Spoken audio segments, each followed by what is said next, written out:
Hello! Why is that weird? Weird. Okay. Cool. Hello! Hello! I don't know why I'm wearing these, because I technically don't need these on my head. Actually, you don't know? No, I don't need these. Because the sound is coming out of my TV, so I don't need the headphones. It's a time. Hello, everybody, and welcome. Let's go, Kazuma. Kazuma's here today. We are continuing our journey to figuring out who the Great Ace Attorney is. It's probably going to be me. Your Honor, that's gay. Your Honor, this is a time. We finished last time we played, which was what, Monday? I think it was. Maybe yes, Monday. It was Monday. Monday we finished the first trial case of the game, which was the murder of Dr. John H. Wilson. No relation to Watson whatsoever. Just none. There is none. And we figured out that it was in fact a woman, a English woman, who is a transfer student studying medical sciences at Yume University, which is the university that Kazuma and main guy. He's a Phoenix, right, dude? They go to, and she was the one who killed him with poison. I almost said Rionosuke, thank you. I almost said poisson, which is in fact fish in French, so it's not correct. Uh, and we got a taste of what the courtroom life is like. Now I believe we get to adventure into the adventure of the Unbreakable Speckled Band, which, if anybody is familiar with Sherlock Holmes novels, you would be familiar with this story. I know I'm familiar with this story because when I was in elementary school, I made a little diorama in a shoebox of this specific case from the Sherlock Holmes books because I read it and then I used like little like miniature figures and I kind of made like a scene in the shoebox of this case. So I know what the actual case is, but I don't know how much they took from that story in order to formulate the Capcom Ace Attorney version of this. So I guess we'll see. We will see momentarily. So, without further ado, we're gonna get right into it, and we're gonna begin with some Great Ace Attorney. Just to double check, I'm gonna save, so I don't lose anything. Show me the boy. Well, the boy's coming. Don't worry. The Adventure of the Unbreakable Speckled Band, Episode 2. What else do we have? The Adventure of the Runaway Room, On a Train, cool. The Clouded Kokoro, Hound of the Baskervilles, really, The Unspeakable Story. The Great Departure. Oh, this is the beginning. So, yeah, Unspeakable Story. Cool. So, there are 5 episodes, and I think this is a 2-part game. So this is the first half, and then there's like a second half. So we're gonna start with the Adventure of the Unbreakable Speckled Band. Start playing from the start of this episode? No, start from the middle. Of course, start from the beginning. Interesting. The Adventure of the Unbreakable Speckled Band, Episode 2. In a corner of that small, dark room, Sholmes and I waited with bated breath. Sholmes, huh? In time, there came from the ventilator a hiss and a soft, almost growl-like sound. Suddenly, Sholmes sprang into action, lashing furiously with his cane at a point in the darkness. Sherlock flashbacks, hello. He yelled, his tense voice reverberating through the air. I raised my dark lantern's shutter, and the room slowly came into view. Sholmes was staring intently at one particular corner when he started whispering to me. The victim's most perplexing final words. The speckled band. I believe this is the terrible coil to which you referred, Wilson. Yep, it was a In snake. front of us was an enormous adder, its fangs bared as A it speckled threatened band that was around her body or her arm or whatever. It It was truly a snake. was the most terrible speckled band I had. The person died of poisoning from a snake. Also, if at any point the sound is too loud, let me know, and I will fix it. Ooh, hello, animated cutscene. So then, let us unravel this mystery and discover what events led to this curious murder. Pray, do excuse me. The cabin door was bolted from the inside when a man was killed. No marks to suggest the bolt was tampered with in any way. So, this would appear to be a locked room mystery. In his final moments, the victim scrawled a message on the floor. Almost certainly with the ink from this upset bottle. He's got a printer on his butt. Russian word. So the victim was a Russian man then. And the letters are well formed, suggesting he was compos mentis at the time. This is a most extraordinary script. And evidently not in the same hand as this message. In fact, I knew it was written by someone of a different gun? nationality. Science gun. This paper seal was placed just prior to the incident by the victim himself, I would venture. Well, what have we here? Who are you, and what do you think you're doing here? No one must touch before maritime police Da, come. da. We must wait. That won't be necessary. You see, in less than 5 seconds from now, I will reveal the killer to you. Okay. Why does that man have, like, Don't be absurd. This is sunburn murder, and in it can be locked stripes? from inside. Ah yes, the locked room. But that mystery is paper thin. You don't mean the culprit is in there? Who That's are you? what's And her where have name? you That's come the from? girl. That's the I'm a daughter. great British consultant detective, the only one in the world. Sherlock Holmes. Actually, no. There's another one. Sherlock Holmes. He's just copyright. He's just under copyright.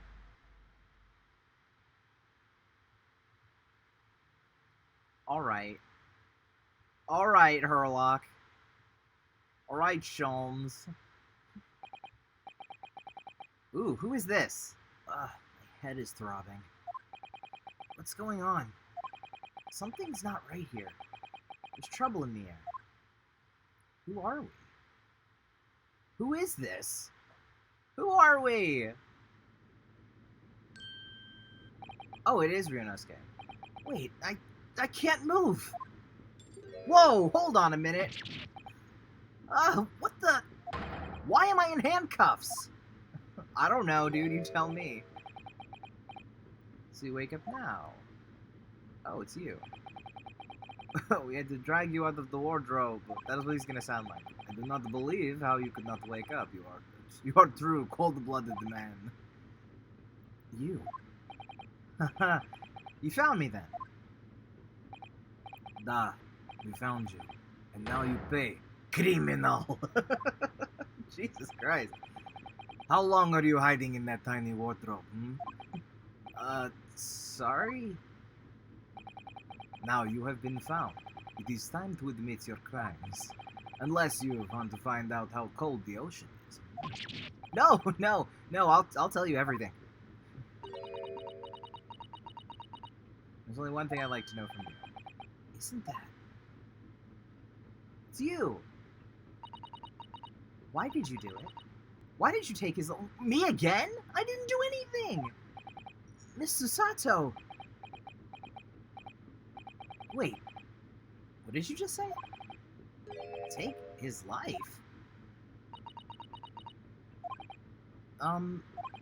Where is he? Where's Kazuma? Oh, wait a minute. What? Ha! You pretend you do not know. You are a wolf in the sheep's belt. You are the killer. Do not try to make excuses. I don't even know where the accent went. What? What? I have no idea. Kazuma-sama was... Kazuma-sama's body was discovered not long ago? Hold on. Here, in this very cabin, it was bolted shut from the inside. His body? No, come on! Please. Do not try to tell us you were doing this terrible thing in your sleep. No, I wasn't. Kazuma's dead? But he can't be! These handcuffs. Surely you don't think I have to know. Why did you take Kazuma-sama's life? Answer me, please. No! No, seriously, no! Oh shit! Oh shit, hold on. Hey. Your Honor, put it back. Me too, I feel that. Kazuma. It was just 2 short weeks ago. Are you sure about this? Won't we get in trouble? Wouldn't you find it funny being a stowaway? Besides, how else could you come to England with me to study? It was really something else when they brought your luggage in here earlier, though. The way that Russian crewman just tossed your traveling case onto the floor? I thought I was going to die! Yes, I still can't quite believe that. I really didn't think you'd be able to fit inside my trunk. You must be even less of a man than you look. Wow, hey, honestly, I thought I'd broken every bone in my body. Well, it's about 50 days until we dock in Great Britain. But if you confine yourself to my cabin here, I don't expect anyone will discover you. I hope not. I get the feeling those Russians wouldn't be very forgiving of a stowaway. They're a sturdy bunch, that's for sure. What I want to know is, why do we need to keep it a secret from the young lady? From our faithful judicial assistant, Miko Tobayu? From your close friend? More to the point, surely we could confide in her, couldn't we? I don't believe she'd give me away. No. But if she knew what we'd done, it would make her guilty by association. It's best that only you and I know about this. I suppose so. Anyway, it's about the time that the steward is supposed to come and clean the cabin. I know it's cramped, but you better get in there, I think. It won't be for long. And anyway, compared to hiding inside my traveling case, it'll be a breeze. Yes, but what if the steward decides to open the wardrobe for some reason? Then I'll be in it for sure. Or I'll be in for it, if I can read. Stop worrying. I'll tell you what. Why don't you write "keep out" or something on this piece of paper? What? Then I can stick it over the wardrobe doors once you're inside. I don't know. Okay, we've only been at sea for about 15 days. How can this have happened? We were supposed to be going on this adventure to England, together! Aw, dude. We'll leave you at port. Stay quiet until then. Don't make more trouble for yourself. No, I'm not a murderer! Ah, you said before, you said you admit everything about your crimes. No, that's not right. I mean, yes, I did stow away on the ship, but murdering my best friend and boyfriend. No one else could have done it. Admit the truth. It's Maya all over again, but it's the main character. Susato-san? Please, tell me what happened. I need to know. Very well. But there's something I would like to ask of you, too. Ugh, those eyes. She looks like she's ready to destroy me. This nightmare is getting worse by the minute. I suppose all I can do is try to find out what really happened. Kazuma's death. He really has been killed, hasn't he? This isn't just a bad dream? These handcuffs. They think I did it? They think I'm Kazuma's killer? When they found him, the cabin was locked from the inside. What do you mean? There's no access to the cabin via a porthole window, and the bolt on the door can't be operated from outside. In other words, after the crime, the culprit couldn't have escaped these four walls. What? Or, to put it another way, the culprit can only have been somebody inside this cabin. Or do you have some other explanation? This is impossible. How did he die then? What happened exactly? Are you still going to deny the charge, even despite the circumstances? Please, Susato-san, you have to tell me! The cause of death is still undetermined. You don't know how he died? The ship's doctor is examining the body, but of course he has no post-mortem analysis experience. I don't suppose we shall learn more until an expert has been consulted or an expert call.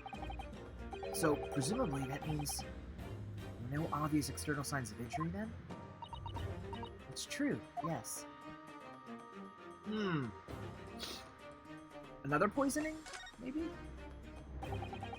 Can't anyone tell me what actually happened in this cabin? I don't understand it. Why would anyone want to kill Kazuma?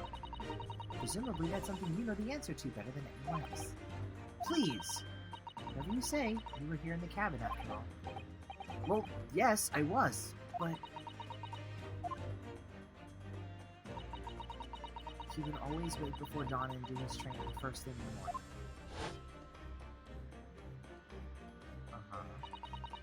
I was waiting outside his cabin, as I have every day so far on this voyage. This morning, he did not come.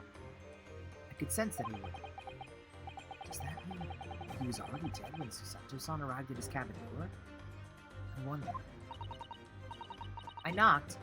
There was no reply. Then I started to become worried, so I went to find a member of the crew. The crewman forced the cabin door open, and when we managed to get inside, there was Kazuma-san, collapsed on the floor.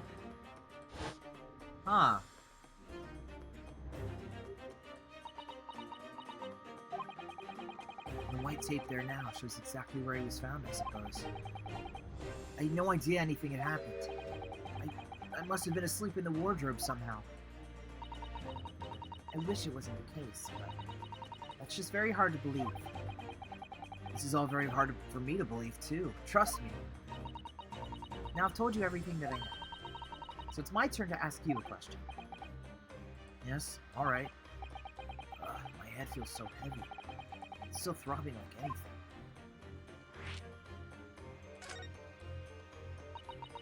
Why are you even on board this ship, Naruhodo-san?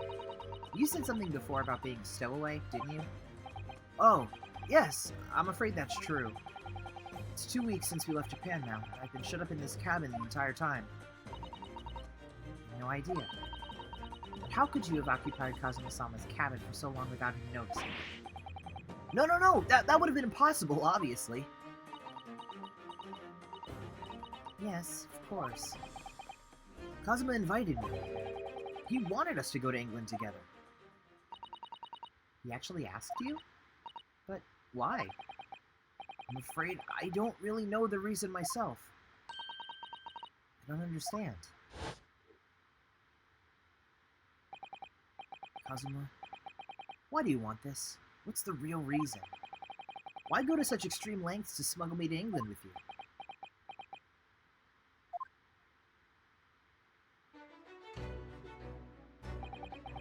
It's an idea that's been on my mind ever since the end of that incredible trial. I think I told you then, didn't I? That you want to become a lawyer yourself. Well, yes, you did say that. But I didn't think you were serious. You have a talent for it. I can assure you that. But I've never really thought about becoming a lawyer. Well, that's something you can decide for yourself. London is at the spearhead of cultural development. The center of the world, in many ways. There can't be any harm in seeing such an important place with your own eyes, can there? Well, no. Definitely not. But on a personal note, if you were to become a lawyer, then what? Nothing. Forget it. What? Sketchy. This man literally said to his boyfriend, let's run away together, and didn't even think twice about Ryunosuke would do once they got to England. You're so right. Kazuma-sama he was always saying the same thing, that he wanted to change the Japanese legal system. Perhaps he thought that he could do that with you. Yes, maybe. But something's still bothering me a little. Your Honor, they are in love. The look in his eyes, it was darker than I've ever seen it before. Susato-san? I'm sorry that we kept it a secret from you. My stowing away on this ship, I mean.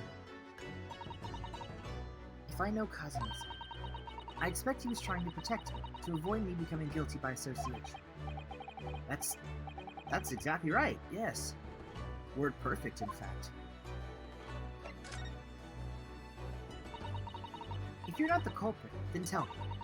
What happened last night here in this game?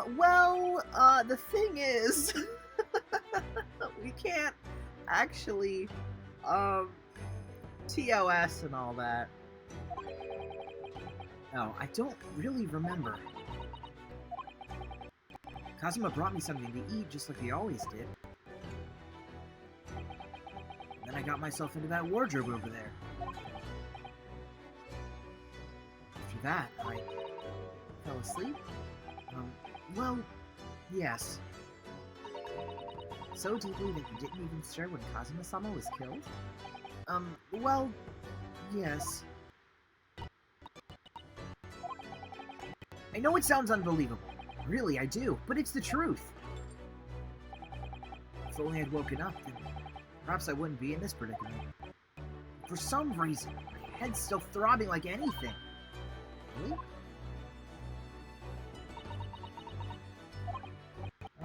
Is something wrong? No, it's... Please forget it. Susato-san, you have to believe me, I didn't do it! I really don't want to doubt you. But the trouble is, there's no one else who could possibly have done this. Well, oopsie. Kazuma, I don't understand. Why?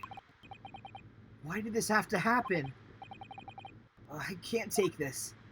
What am I gonna do? Don't try to go anywhere! You're the perpetrator of this crime. You can't leave. I can't allow that to happen. I'm sorry. Kazuma was killed right under my nose here. And I didn't do anything to stop it. Now I'm supposed to just sit around? My hands tied? While whoever did this walks free? No, I can't allow that to happen! Well, what do you propose to do? I'm going to investigate. I'm going to find out exactly what happened here. I'm going to work out who took Kazuma's life, and how and why they did it. So I'm sorry, but you're going to have to excuse me. What? She beat me up? What the... That was a Susato takedown. Susato what? What martial art form is that? I'm going to need you to prove it. Sorry, prove it? Yes, your innocence. I need evidence. But how am I supposed to... Have you forgotten already? What you achieved just a few weeks ago? You successfully defended yourself in a court of law. Ah, I see. She's expecting me to present some conclusive evidence. I have to get Susato-san to believe me. I'll show her some evidence right now that proves I'm not guilty of this awful crime.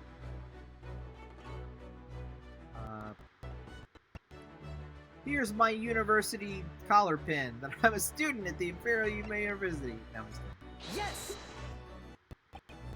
Tell me, when I was discovered in the wardrobe before, was this piece of paper stuck over the doors? Oh, yes it was. I remember clearly. I thought so. Kazuma always puts it in place whenever I went to sleep in it. Just in case the cabin steward or another crew member decided to look inside. So naturally, he did the same last night as well.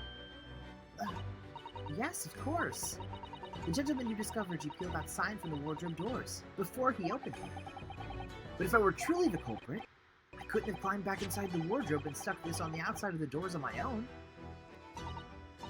Yes, that's quite true. In other words, it's impossible that I killed Kazuma. I also love that they're having this conversation while he's flat on his back on the ground.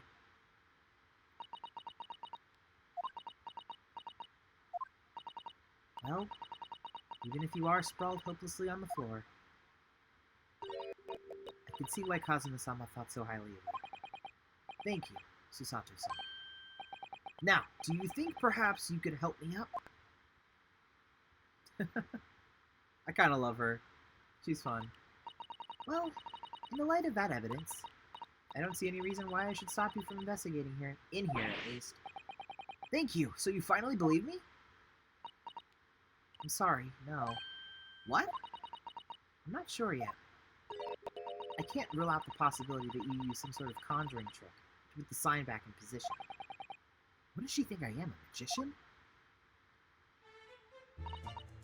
For now, I suggest you investigate as thoroughly as possible in here.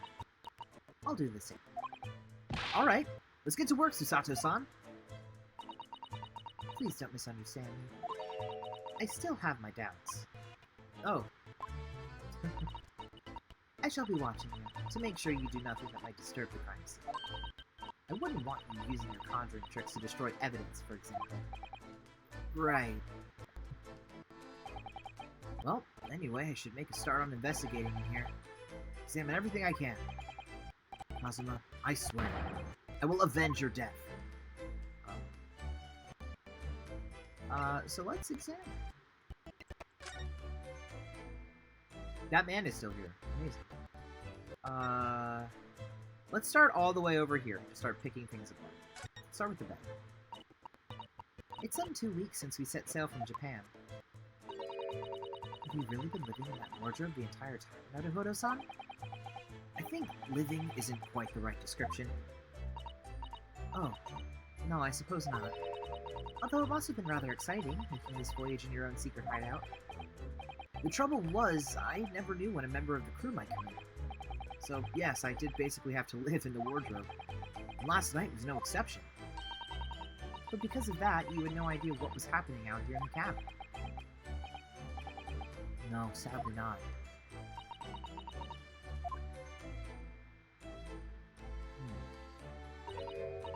Oh dear, that won't do. Oh, what's the matter, Susato-san? Whenever I'm examining things, I always find myself so focused, I forget to look around properly. Yes, that's not good. I don't suppose you're as foolish as me in that regard, are you, Naruhodo-san?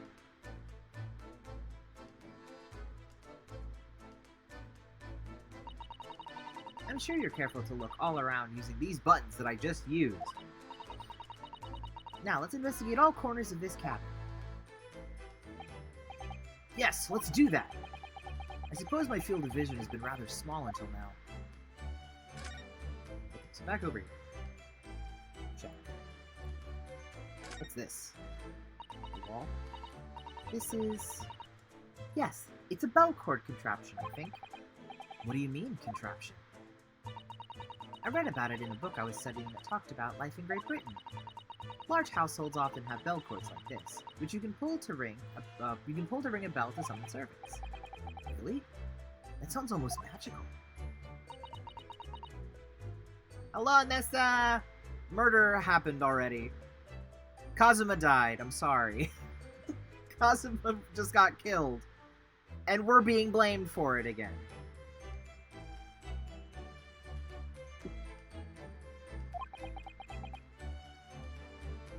Kazuma's dead and I'm upset. Shall we give it a little try? Yes! In the interest of cultural research, obviously. Fuck, I was worried that would happen. Fortunate. No.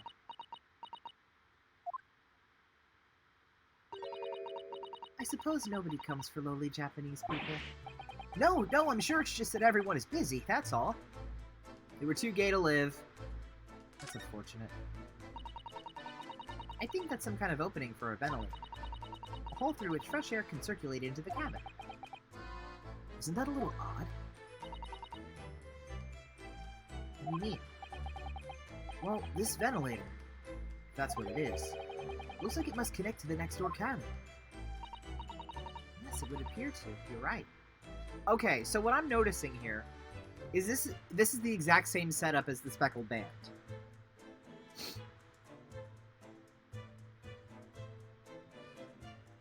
I don't know if it's a snake, though. I don't think it's the same thing as a snake. Because in the original Speckled Band story, the person died in a locked office or, like, study room. And when they finally got in, there was a speckled band around his arm. From where it's either that's where the snake was, or that's where the snake bit him, and it was like the poison looked like speckles on his body.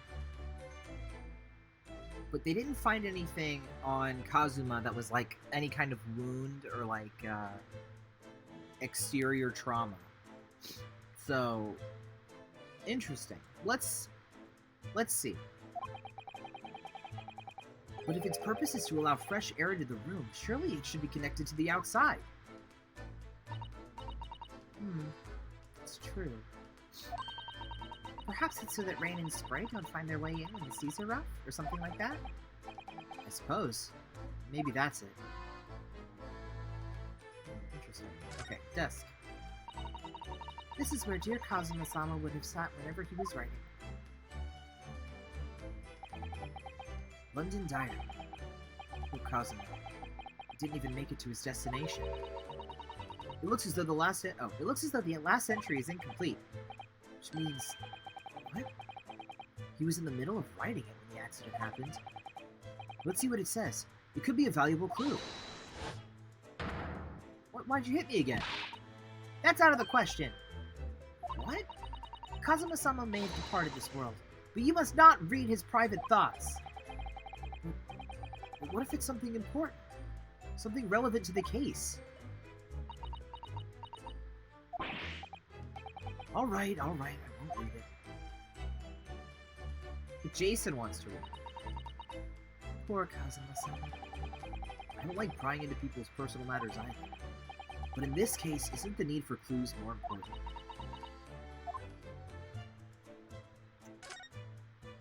Chest. That's a very large traveling case, isn't it? Yes, it carries a lot of memories for me. Memories? What do you mean? Well, that's actually how I stowed away on this vessel. I was brought on board inside that case.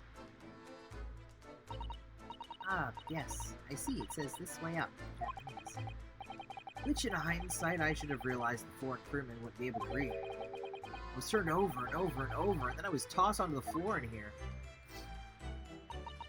Oh dear, being a stowaway isn't as romantic as it sounds. Well, it was less painful than a Susato takedown. Let's look at the... Did Kazuma write that before he died? It looks like it's written in ink.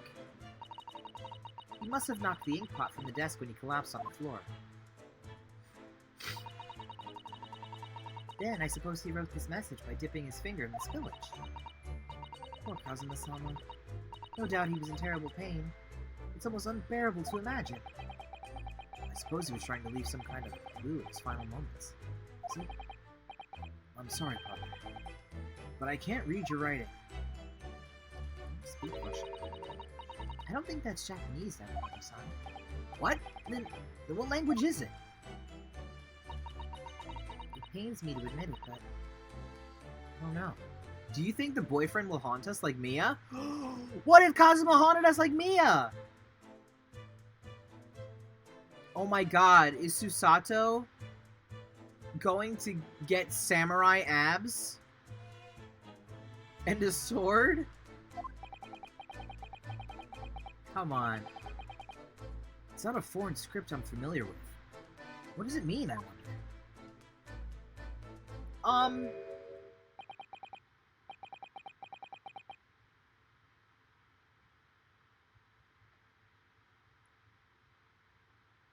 What the hell?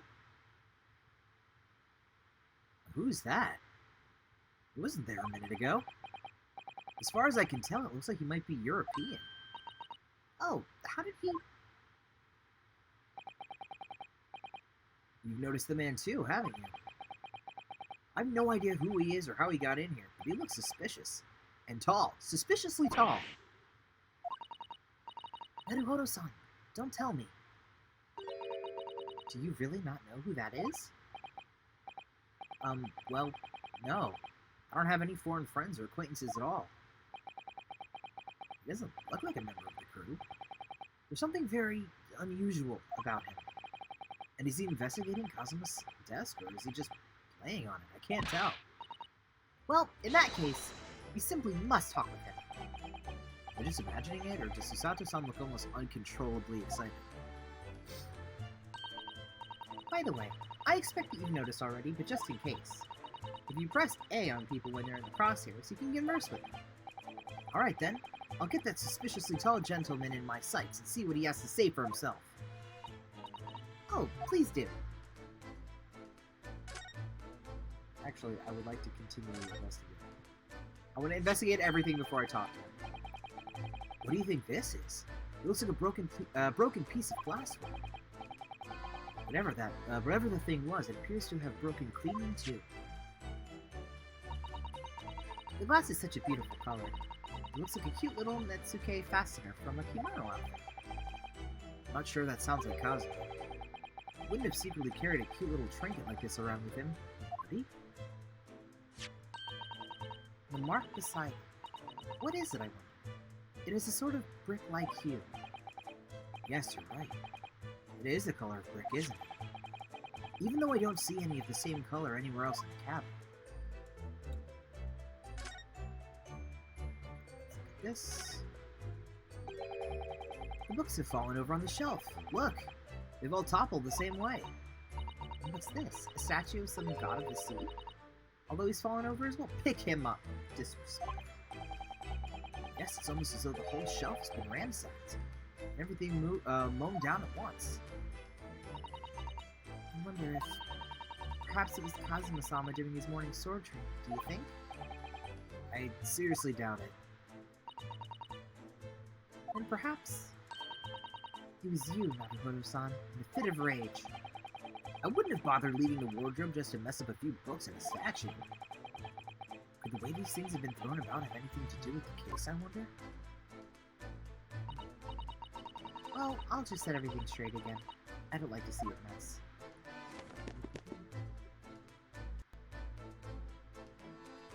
Cool. What's this? These are the rules of passage for travel aboard the SS Borea. SS Borea? Borea? God damn it. It essentially is a list of requests from the captain to all passengers on board. Passengers must not keep weapons or other dangerous objects in the cabin. Pets are also strictly forbidden.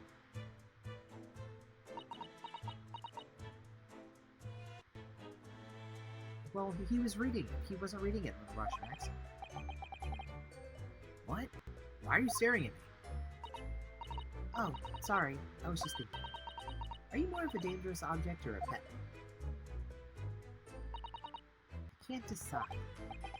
Well, one thing's for sure. Either way, I wasn't supposed to be in here. That's fun. That's Kazuma-sama's precious sword. He never went anywhere without it. Yes, he was always saying that a Japanese man's katana is his soul. I believe he had to work very hard to convince the government to allow him to bring it on this trip. I suppose that shows just how important it was to him. Now he's gone. But I'm not ready to let his spirit go just yet.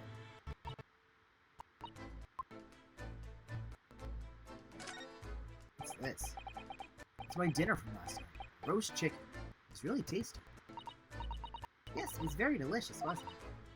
But, did you eat it on the floor here? I'm not a dog, Susato-san. I ate at the table, of course. Which begs the question of when and how the plate ended up on the floor. But Kazuma-sama didn't like Jin at all, did he? No, that's right. So he didn't touch it. Which means all the more for me. Oh, no! Does that mean poor Kazuma-sama spent his last night on this earth with an empty belly? It's just too horrible. Now I suddenly have a guilty conscience and an achy stomach. I've investigated thoroughly, but I can't find anything out of place. Ooh. There's nothing on this table at all. The plate and cutlery are all over the floor for some reason. Yes, it's strange. Last night when I went to sleep, I'm sure everything was still... No, wait a minute. What is it? That's funny. I can't seem to remember anything about what happened after dinner at all. There was something in the food. So then perhaps you are responsible for what happened to Kazuma-sama. No, no, no!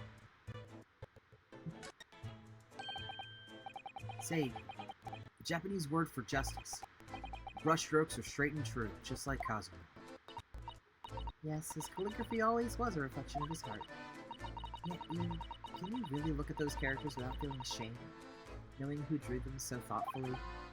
Of course I can! I mean, I'm innocent, so why shouldn't I be able to? Even though you stowed away on this ship? Now you're going to bring that up, are you? You can't win. Perhaps I should see what this Russian crewman makes of the scene of the crime. Excuse me? What? I was wondering how it's going. The investigation, and... Grandmother told me Japanese people do not make jokes, but it is not true, I see. Sorry? The criminal asking investigator for information about his crime? Very funny. Oh, it wasn't supposed to be a joke. He doesn't appear to be laughing either. He's convinced you're guilty. You might have useful information, though. I have to keep trying. So, last night, did you notice anything out of the ordinary at all? Yeah, of course not. Go back to corner of room and make silent. I say no more to you. Did I hit a nerve? Just for a minute there. You seemed a little flustered. Interesting. When I went for help and the crewman forced the door open, this bolt had been firmly closed.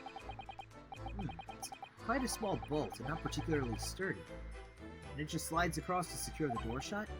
Still, with the door bolted, there would be no way to get in or out of the cabin, that's for sure. It's no wonder everyone suspects me. She glares at me like that, I feel tense all up and down my spine.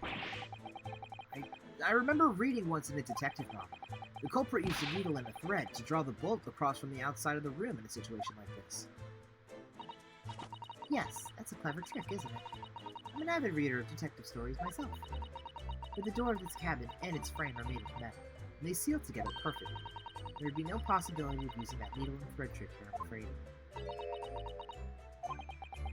She glares at me like that. I feel pins and needles all up and down my spine. Okay, anything else that I missed? Food, katana.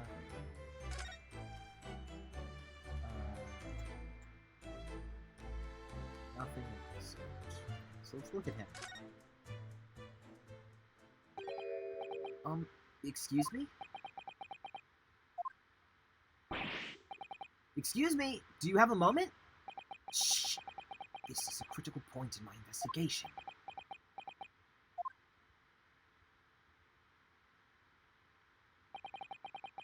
Maybe I should leave him alone? He seems a little unfriendly. Yes, perhaps that would be for the best.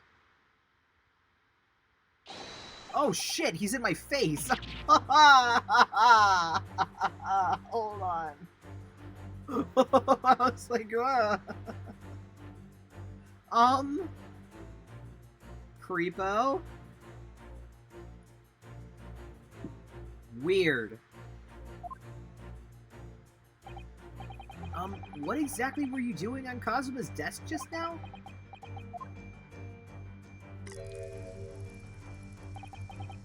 Ah, I see. Fascinating. Sorry? What do you see? Looks like he's looking right through me. Oh yes. Everything is clear now. The train of reasoning has run its course. My deductions have crystallized. You have been in Afghanistan, I presume. Just recently returned, if I'm not mistaken. Sorry? What? And now, whilst adventuring towards foreign climes, you find yourself in a most troubling predicament.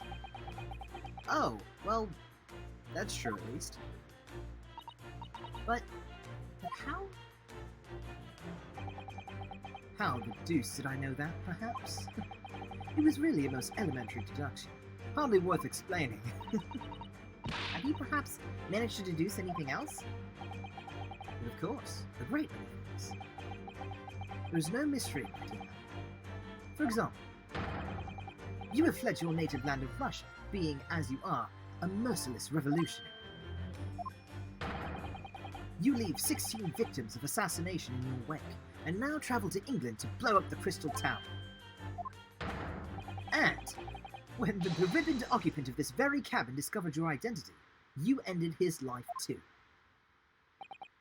Yes, I believe that summarizes the facts beautifully. No need to hide the truth now. Nothing deceives these eyes.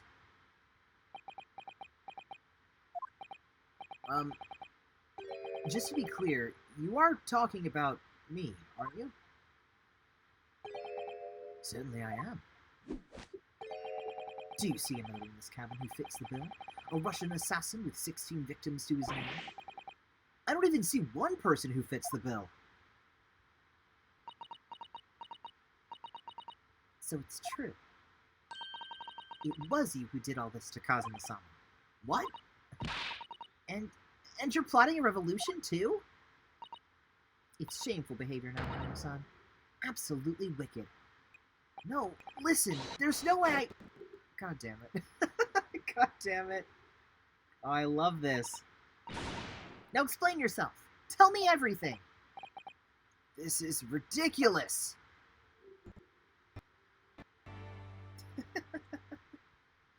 This is funny. How could you do it? For pity's sake, open your eyes. I'm not a Russian revolutionary, obviously. Oh. Forgive me. And as for you, what kind of deduction was that? You were just saying the first thing that came to your head? Ah, but was I not right? Whilst venturing towards foreign climes, you do find yourself in the most troubling predicament, do you not? Well, yes, maybe. Huh, there you have it, you see? What do you make of that, Well, to be honest, this ship is en route to England, and I'm in handcuffs at the scene of a murder. So, I'm not really sure you could call it deduction. It's more plain observation. Indeed, an observation, my dear boy, is the basis of all deduction. My method is founded upon the observation of trifles, you see. I announce my findings with a brassy certitude, and more often than not, I'm right. Ha! I don't think you introduced yourself. Ah, my apologies. How remiss of me.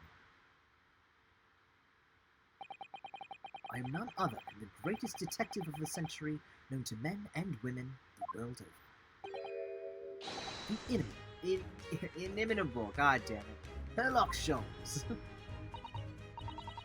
So, it's really you, the actual Sherlock Holmes. If I say it with enough confidence, no one will doubt my bullshit. Yes, that's him. The very same. The inimitable, actual Sherlock Holmes. Do you know this man, Susato-san? The most famous detective in the world? Naruhodo-san, of course I do. There's nobody who hasn't heard of him. What planet have I been living on, then? You must ask him what he deduced. He will have worked out the entire case already. Sure. Really? Why do I feel uneasy about this? She's the new daughter of the collective. You. Okay, converse. Great detective. So, you're a great detective, are you? Sorry, what was your name again? Indeed, I am none other than the one and only Sherlock Holmes. Oh, I see. You're German? Hairlock, was it? No, no, I have no hair. I mean, I have hair. Please call me Holmes. He's really stupid. You can read all about my exploits in this exciting London publication. Oh yes, Rant's magazine, full of wonderful short stories and interest articles from Great Britain. I never miss an issue. I've been sent from England especially. Ah, yes, here it is. The Adventures of Sherlock Holmes. So, you're the protagonist in a series of short stories then? Indeed I am. And you've read so many of your own stories, you start to think you really are a detective. Make no mistake, I'm not the poor, deluded fellow you take me for. Your influence is backward. Backward? My trusty biographer, fucking god, Buttons, records that my greatest detecting achievements and chronicles them in the magazine. You have a biographer. Doesn't everyone? Mine goes by the name of Dr. Wilson, presently keeping shop in London. Dr. Wilson? I must say, thanks to that publication, I've been fantastically busy of late. Why, this very moment, I'm returning from Asia, having solved the mystery of a cursed royal crown. Really? Can't work out whether I should take this man seriously or not. Deduction, you see, is to me a science. Logical reasoning in its purest form. A science? Really? The astute observer notices even the most subtle of reactions in his subject. A furtive glance, a twitch of a muscle, a slight inclination of the posture. Fingernails, arm sleeves, furrows in the skin. All these things are data. Right. The trained logician makes deductions from this data in the blink of an eye. The ultimate conclusion is, without fail, the truth. As I demonstrated only a few short moments ago. How can he look me in the eye and claim that? So you see, I have a turn both for observation and for deduction, and fame. That is what makes me the one and only Sherlock Holmes. Amazing, amazing. He's a himbo. Have you managed to deduce anything about this particular case yet? Have I managed to deduce anything? My dear fellow! What an idiot. Who do you suppose discovered the culprit in his most cunning hiding place? That's right. It was none other than the great detective before you now, Mr. Sherlock Holmes. Ah, I see. In other words, I'm in these now because of him. When I became anxious about causing the sound this morning, I summoned all of the crew members to force the cabin door open. And I concealed myself among them, gaining entry to the scene of the crime.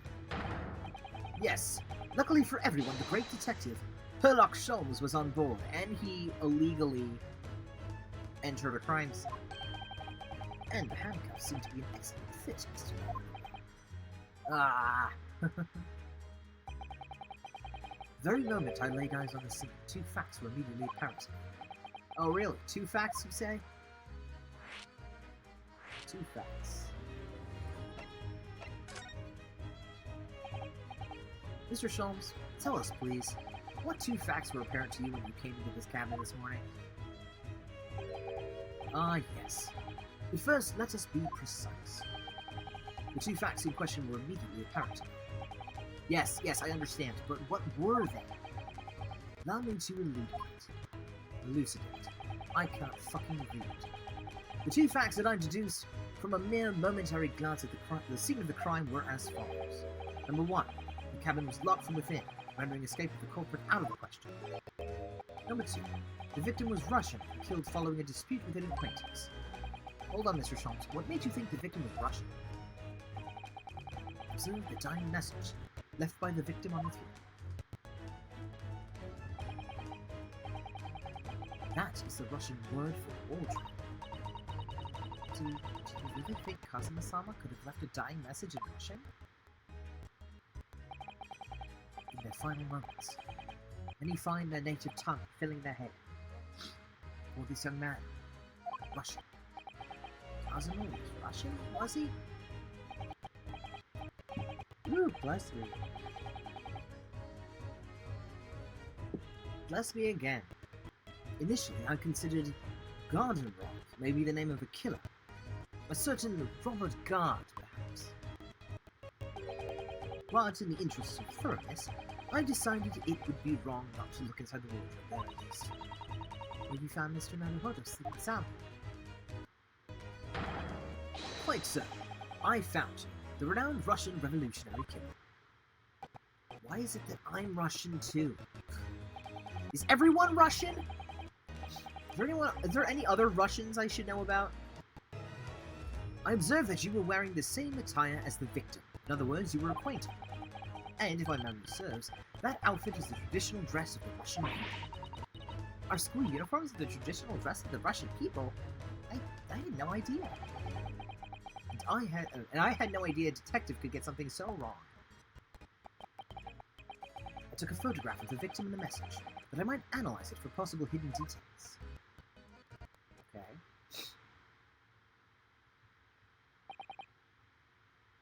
Tell me, is Kazuma left-handed? I don't know. This was taken immediately after the young man was discovered, before the body was removed. Yes, Kazuma had already been taken away when I woke up. This is the first time I've actually seen him like this.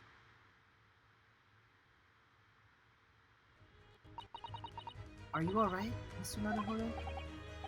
Oh, yes, thank you. The photograph of the crime scene has been entered into the court record. Can I ask you something, Mr. Sholmes? What's pretty? You mentioned Russia before as well, didn't you? You know, when you said I was a fearsome revolutionary fleeing from Russia and all that? Ah, yes, the train of reasoning that led me to the truth. Would you mind explaining that train of reasoning to me, do you think? Okay, certainly, if it interests you. How many times? I'm not Russian. I don't speak Russian. Your deduction. Can we talk about your deduction before? The things you concluded about me, I mean. Ah, the now famously accurate troubling predicament you find yourself in. Actually, it was the other details that I was more hoping to discuss. You know, the merciless Russian revolutionary and assassin of 16 part. Ah, yes. The more sordid details. It was a fairly commonplace deduction. Here we have this morning's paper. The main headline reads: Revolutionary villain Bolshevik flees Russia via Shanghai. This vessel made a port call at Shanghai yesterday, and last night the young Russian was murdered. Since when was Kazuma a Russian? Oh, you said hydrate. I'm gonna drink some soda. I will sit up and adjust my microphone. So, face this way. His name is Villain. I guess so. That kind of sucks. It sounds like Mr. Sholmes has concluded he was Russian because of what Kazuma-sama wrote on the floor. It was a simple act of reason to realize that the culprit of this crime was the same merciless revolutionary. One who had killed the very man who helped him to escape after his true identity was discovered. Yes, you. Villain Bolshevik. No, no, no! How could it be me? I don't look anything like this man. Just look at his face. Well, you are a fearsome revolutionary. Therefore, you have no doubt learned to revolutionize your appearance as well. Ah, please. And I might add, your name does not appear on the ship's passenger list. Need I say more? Well, that's because I'm a stowaway. What about the other details? The 16 victims of assassination and blowing up the Crystal Tower? Ah, yes. The journalist clearly interviewed the man and printed all those particulars in the article. The deeds the man has perpetrated thus far, those he's plotted. Yes, everything about this revolutionary Bolshevik was included. There can be no mistake. Do revolutionaries usually agree to interviews with news reporters, I wonder? What about the part where you said I was just returning from Afghanistan? Also quite clearly stated in the article. Bolshevik is recently returned after a period of subversive activities in a war-torn region of Afghanistan. Where even is it anyway? This Afghanistan place. Here, take this paper for yourself, as a little memento of this great deduction. Oh, thank you. I've absorbed all that is of interest to me within its pages, but I see no rush when you by. The article about the revolutionary has been entered into the quick. And you may find the article on the back page of interest as well. Back. Cast your eye over it sometime if the interest takes you, though you may need someone to interpret. It's all written in Russian. I couldn't hope to read it. But I suppose it wouldn't hurt just to glance at the article. Maybe there might be a picture or two. Okay, let's look at it while we have it.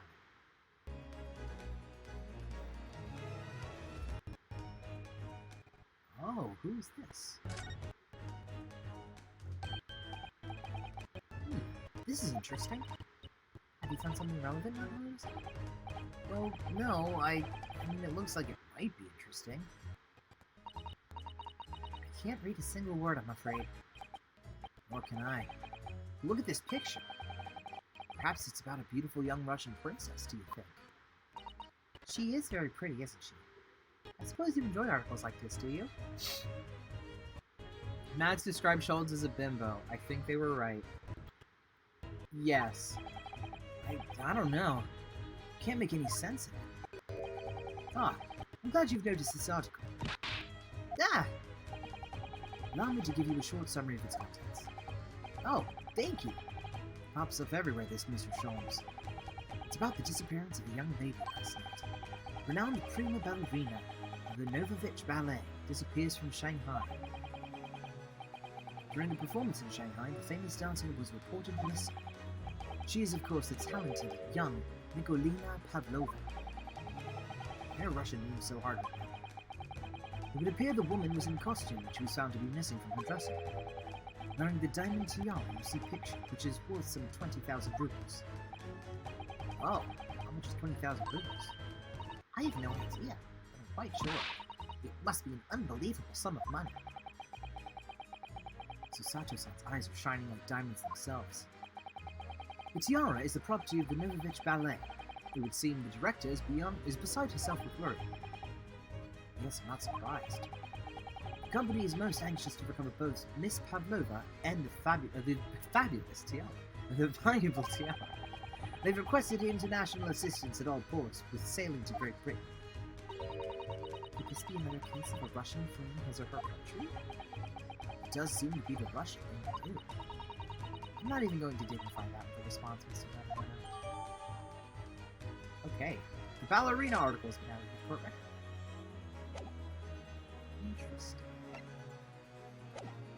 Interesting. What were you just investigating?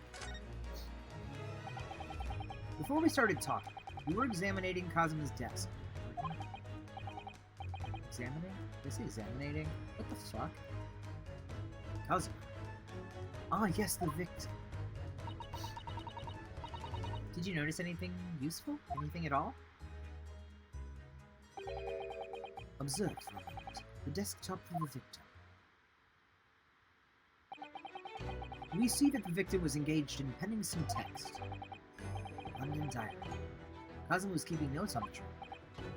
Ah, but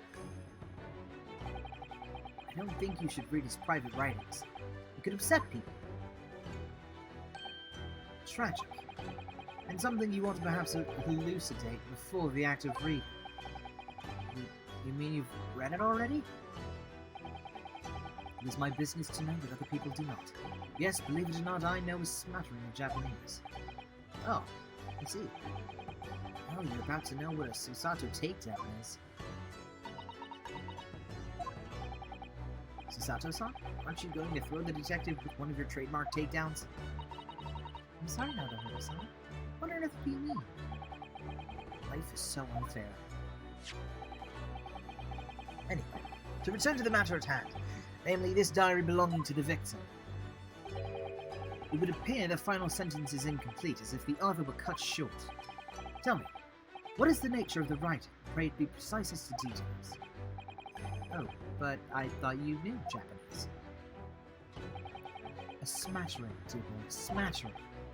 Sayonara, Bonsai, Mikado, Nado, I trust you're suitably impressed. Ah. But this diary is littered with complicated-looking characters of which I can read precisely none. So, what was all that showing off before then? If you would be so kind as to show me, I would be happy to read it to you, Mr. Shawns. Gotta go! Have fun finding the ghost of your dead boyfriend! Oh, thanks! I'm gonna try my best. I'm gonna try real hard. I'm much obliged, my dear lady. The final entry here in Kazuma-sama's diary consists of just 2 short sentences. The first reads, 1:23 a.m. I can hear a faint whistling sound. A whistling sound? These are very deep waters. Pray, go on. The second sentence reads, 1:35 a.m. What looks like some sort of speckled band is dangling from the ventilator grill. Speckled band? What on earth does that mean? I have no idea. I never heard that expression before. Was it a snake? What the hell? The ventilator grill, you say. The man was presumably referring to the lattice there on the wall, which connects to the adjoining cabin. Yes, the adjoining cabin! Kazuma's diary has been entered. Department.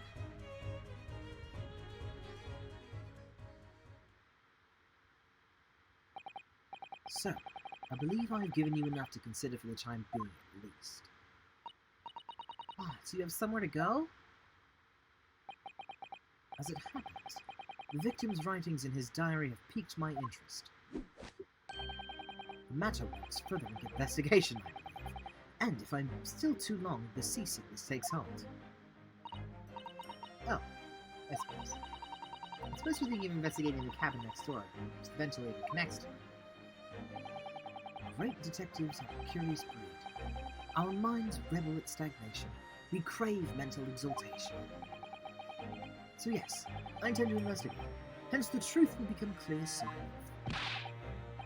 Do you think perhaps that we could go with you? No. That would be somewhat complicated. What? But why? The simple glance at your wrist should reveal the answer. Oh, yes. After all, you're the prime suspect in this matter. No? There's no point trying to turn it into a question. You're the one who decided I was the culprit in the first place. Whichever you mean. I've no recollection of naming you as the culprit at any point. You must be joking! You just said it only a moment ago! Dear me, you are clearly misguided. I would have no cause to say such a thing. Well, actually, Mr. Jones, I did hear you say that too. You're quite sure? Well, that's very strange. I wouldn't have said you had the face of a criminal here. Not really. So, what? Were you looking at my knees before? Some great detective you are. Well, anyway. That was then, and this is now. What do you mean? What I mean, sir, is this. If you are the culprit, then you must play the part more convincingly. Roll over and accept your fate. Now he's just being plain rude.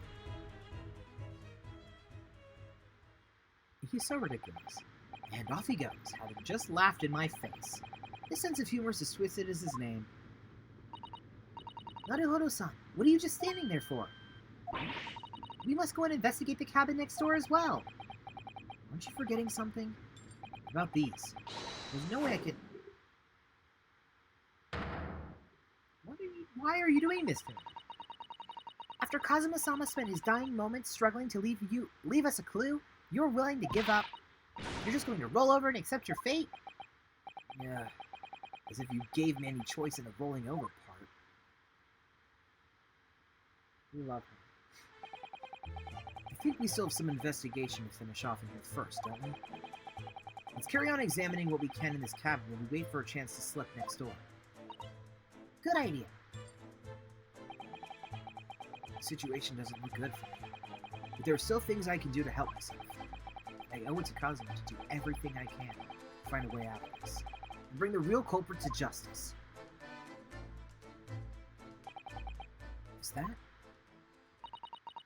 Is something wrong, Naruhodo-san? Oh, no, it's just that crewman standing by the door. I can't help feeling like I've seen him somewhere before. Oh, yes, you're right, he does look familiar. Excuse me, sir. Yes? What can I do for you? Oh! No way! It's the detective! Oh, I love him. I love him! Oh, he's so good. He's just an undercover cop, kind of, but detective, not cop. He's a detective. I recognize that face, but it can't be. Ah, the blood. It is! I didn't know you were here, Inspector Hosonaga.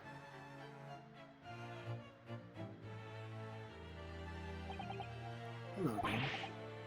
What are you doing here? I think that should be my line. I was so stunned when I saw you, my heart stopped. Nearly stopped, I hope.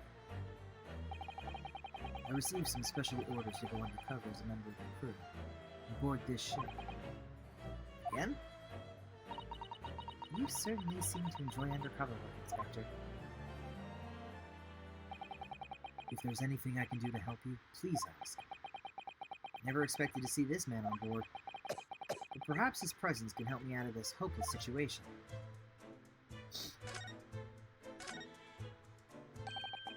So what are your special orders this time, Inspector?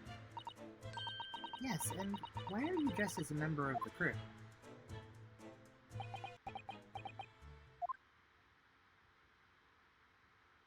I'm so sorry. Hmm? This is all my fault. I take full responsibility. For what? My orders were to act as Asogi-san's bodyguard. Oh. It was Minister of Justice Jigoku who pushed for this overseas study tour to go ahead. And he entrusted me with ensuring that Asogi-san reached Great Britain without being assassinated. Assassinated? How? How could that even have been a possibility? I'm not sure. But these are complicated times. There are tensions between the world's greatest powers. Minister Jigoku said we should be prepared for all eventualities. This is incredible. I don't believe it. Kazuma-sama was assassinated? Obviously, we couldn't give Asogi-san a visible security escort. Which is why I'm undercover now, posing as one of the crew. Do you ever just look at your hand?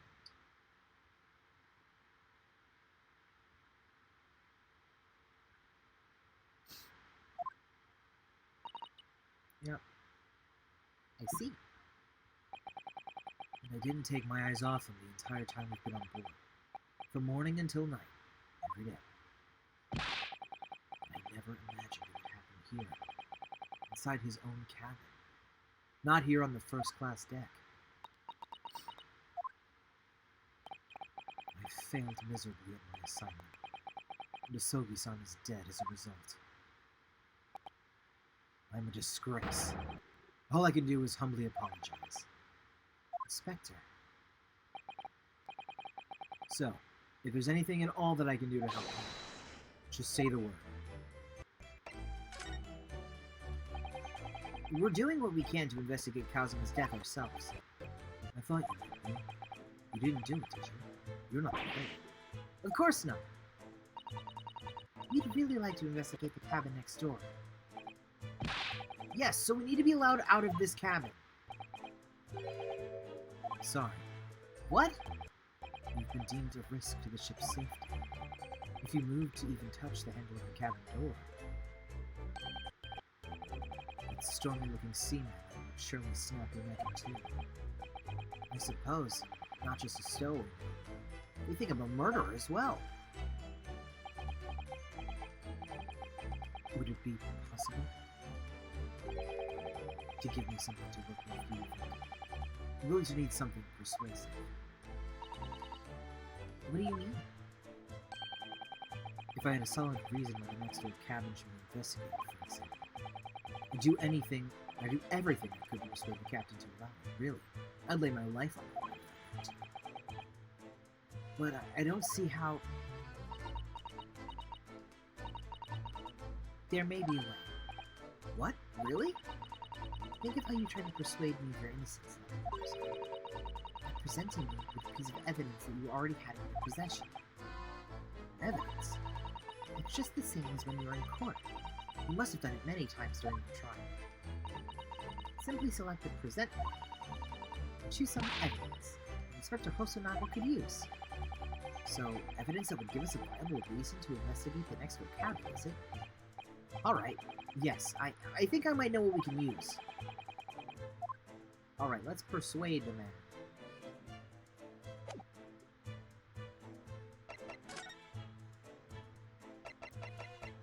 This, because he talks about the speckled band.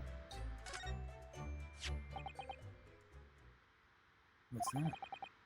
It's Kazuma's diary. Just before he died, Kazuma-sama wrote something rather strange in his diary. Strange? In what way? He wrote, what looks like some kind of speckled band is dangling from the ventilator grate. A speckled band. That is strange. Yes, we're trying to work out what he meant by that. What I like to know is... Don't tell me. The ventilator, was it? You're very astute, Inspector. That ventilator clearly joins to the next door cabin. That's right. So if we can investigate in there, we might be able to work out what the speckled band was.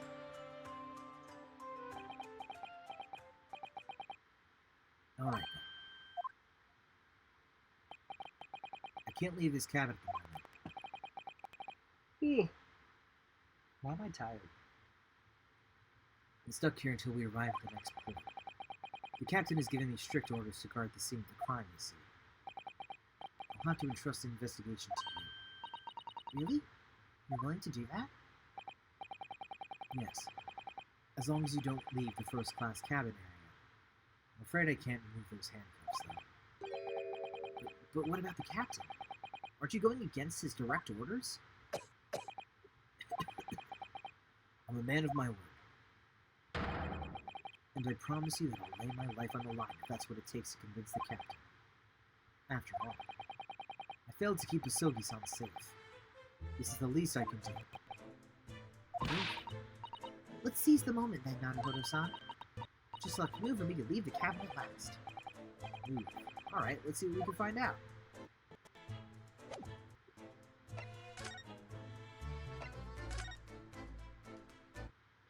We've made it to the passageway. 9th of January, 7:48 a.m. SS Group. First class cabin passageway. Whew, I'm finally out of that cabin. I have to admit, this isn't quite what I was expecting. It's less spacious out here than I thought it would be. This is the most luxurious accommodation. Yes, indeed. Kazuma-sama was being sent on this study tour by the government. That's why he was being put up in a first-class cabin. Even still, this is about twice as large as my accommodation in steerage. Really? That must be awful. I love the man spread at the end of the hallway. I'm just really digging that aesthetic. I also love how his shirt is a little small, so his tummy's poking out. Oh, look over there! That's another crewman keeping watch. He looks enormous, even if he's sitting down. The door next to him leads to the second-class accommodation. I suppose he's making sure that no one comes in. Shit. I suppose. Like people in handcuffs. Prop top sailor! Naruhodo-san, you look like a little boy visiting a toy shop for the first time. I would have thought you'd have been used to the ship by now. You've been at sea for 2 weeks already. Well, yes, I know, but the thing is, I was inside Kazuma's trunk when I first came aboard. And ever since then, I've been shut up inside that little wardrobe. It must have been a very trying time for you. Please, don't give me that pitying look. Okay, let's do some investigations first. This has been on my mind. Ah, a trap for catching mice. Yes, we've plenty of those back home in Japan. Oh, why is he talking about that? Although they seem to be using a lump of chalk or something as bait. Let me see. Yes, I think that's what it's called. That is what's called cheese. It's made from the milk of cows. Cheese? I wonder what that tastes like. You can't eat it, Naruhodo-san. The trap will snap shut on your fingers. Really? But... I suppose you're right. You weren't actually going to try it, were you? All I've had to eat for the past couple of weeks is Kazuma's leftovers. You don't know how hungry I've been in that wardrobe. Poor you. I'll find a little snack for you later.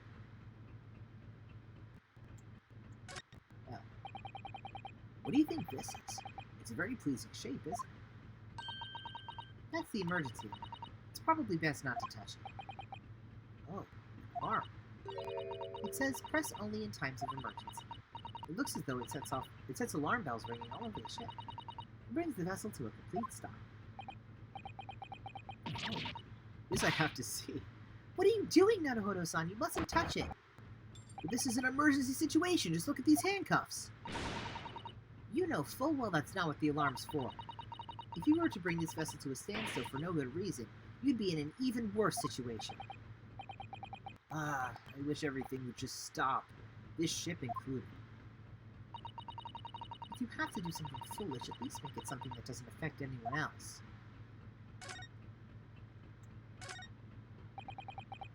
This looks like a plan of the SS Gloria. It shows each deck. Look. Gloria is a large-scale steamship with a triple-skinned hull. What a marvel of engineering. Well, it's been playing on my mind for a while now, actually, but how is it that such a huge lump of metal doesn't just sink to the bottom of the ocean? Oh, that's really quite simple, Naruhodo-san. It is? Well, consider the Japanese archipelago. The islands of Japan? What? Yes, they're not metal, but they are enormous lumps of earth. Many, many times larger than this ship. And they don't sink, do they? They've been floating happily on the sea since the gods created them. Well, I suppose so.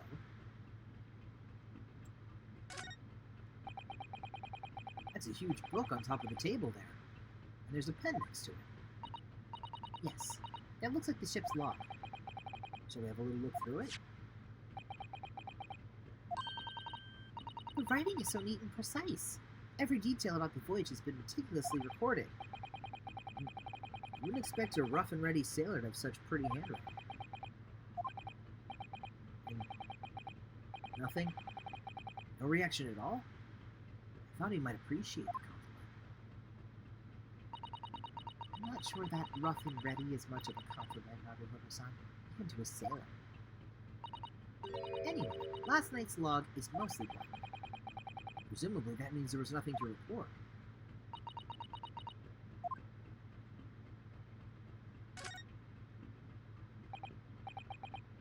Excuse me, but could I ask you something?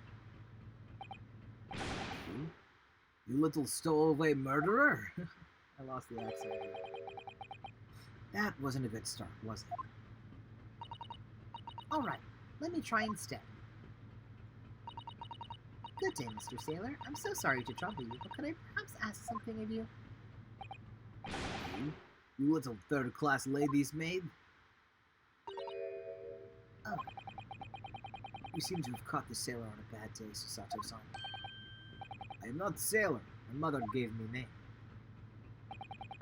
I am Senior Crewman Beef Stroganoff. Stroganoff? Beef Stroganoff? Like beef stroganoff? That's stupid. That's really stupid. Oof, the best thing is just to avoid eye contact, I think. Hello, Biff. Biff Stroganoff. Mr. Stroganoff, about this first-class cabin area. Here we are in the finest part of Borea steamship for very important persons. What sort of very important persons? Government officials, kings and queens traveling in secret. Many important persons. That is why I am always guarding this place. Gosh, that's amazing. But somehow I let stupid stowaway inside. I want to pick you up and throw you in ocean. But Stroganoff is not there. Thank you. If I may, I was wondering, is the cabin next to Mr. Asogi currently occupied? Yeah.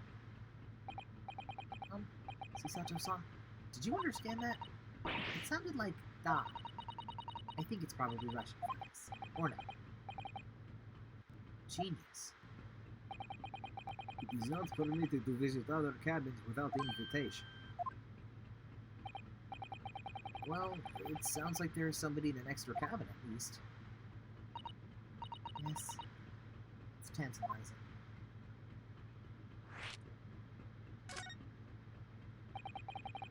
Could you tell us who's traveling in the cabin next to Mr. Asogi's? His name is Mr. Grimsby Roylott. He is very important Western gentleman. Western gentleman? Do not think about it. He has nothing to do with murder of students. How can you be so sure about that? Mr. Roylott is authentic Western gentleman. Such a man would have no interest in lowly students from insignificant Far East Islands. That was harsh. Could you tell us when Mr. Roylott came aboard? That is not your business. Come to think of it, even though we've been at sea for 2 weeks now, and I've been in Cosmo's cabin the entire time, I've never once heard anything from the next door cabin, or even felt like there's anyone there. Well, presumably, since this gentleman is occupying one of the first-class cabins, he must be rather important. Is that right? That is not your business. Are you on watch here all the time, Seaman Stroganoff? Nah, all time. So criminals like you cannot come in. Or get out. I wonder, could you tell us anything about last night at all? It is sad about students. Were you on watch last night as well? Of course. And did you notice anything at the time? Anything unusual?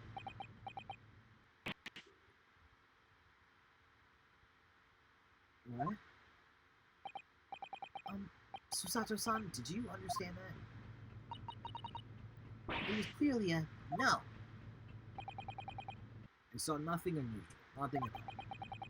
And you didn't hear any strange noises or sense anything was wrong in some way? I said no. Sorry? I'm not so sure. I could have sworn that he wouldn't catch my eye for a moment there. Interesting. This is enough. I cannot say more now. Oh. It is time for me to report to Captain. We must return to Captain. Yes, alright. Bulkhead to second class area is staying locked at all times. You escape when the lobster whistles on top of the mountain, or as English say, when the pigs fly. Yes, I understand. Good. Now we can investigate this area properly, shall we? Definitely. So let's look at the door.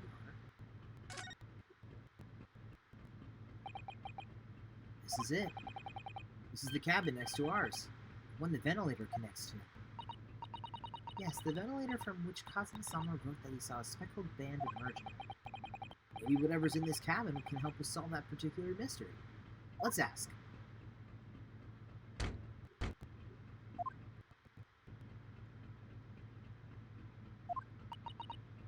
No answer. We're out of luck, it seems. There's no one in there to help us with our inquiries. How annoying. Oh! What was that? It came from inside the cabin. Such a high-pitched scream. It must have been a woman. Stand aside. Oh, I'm about to break the door down. Mr. Sholmes, I shan't be stopped. When the fit is on me, I revel in kicking doors off their hinges. Please, wait, Mr. Sholmes. The door doesn't appear to be bolted. It doesn't? Then how the deuce can I dispatch this muscular urge? What, pray, can I kick? I think we should go in. There's no time to think about stress relief. What can I kick? 9th of January, SS Brig.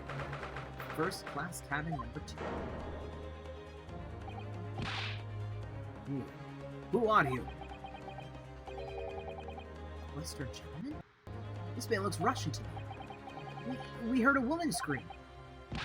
Woman? Don't be absurd. As you can see, there's nobody but me in this cabin. True. This old man does appear to be the only person in here. In that case, who just screamed? Get out, all of you, now! Please excuse the intrusion, but will Mr. Grimsby Roylott? Yes, that's me, and you are... I'm the one and only, the actual Sherlock Sholmes. You've heard of me, no doubt. No. I'm a great detective among great detectives. One who adorns the covers of popular magazines, no less. So I assure you, you may trust me completely. This man uses that magazine like a business card. A detective? I do not trust detectives. You distinctly heard a scream emanating from within these walls. But there wouldn't appear to be a lady concealing herself within the wardrobe this time. So might I be so bold to ask you to open that small traveling case? Well, don't be stupid. How could anyone fit in this small trunk like that? Well, if it's quite fashionable these days, isn't it? Traveling inside one trunk. Don't look at me. Oh my, did you see that, Mr. Madahoda? Yes, the case just shook. Leave, now. Otherwise, I'll call this door. So this is Kazuma's neighbor, Mr. Grimsby Roylott. There's no doubt about it. This strange Russian man is hiding something. I couldn't agree more. Let's see if we can find some clues before that burly sailor returns. Oh my, this dumbass! I'm ignoring that. What do you think you're doing? Yeah. This is my cabin. Get out.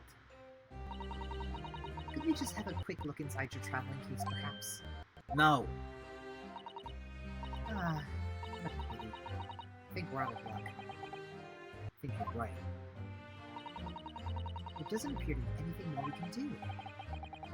Great. But there may be someone else who can help. Perhaps that great detective could get someone with Mr. Roylott. Do you have a moment, please, Mr. Sholmes? You need only address me as Sholmes. That's what I just did, isn't it? Well, Mr. Sholmes, what were you doing in there? Why, I was resting, of course. Resting? Indeed. I was contemplating our sea voyage from the confines of the wardrobe whilst waiting. Waiting for the inevitable time. That you would need to call my great powers of detection into service. Oh! and it would seem the hour is upon us now. The time has come. Am I mistaken? Well, no, actually, you're spot on. Observe closely. Our Russian host in this cabin, Mr. Roylott, is clearly trying to hide something. And do you know what is the most effective weapon to use against a Russian holding a secret? Why? The truth, of course. Though it should be pointed out that such methods are not exclusively for the Russians. Right. Can you imagine how the Russians would react when the secret you guard so closely is exposed? Would you like to witness it? Oh yes, please! Well, what you are about to see may well astound you. For I am about to apply my great detective's greatly admired great deduction to the case.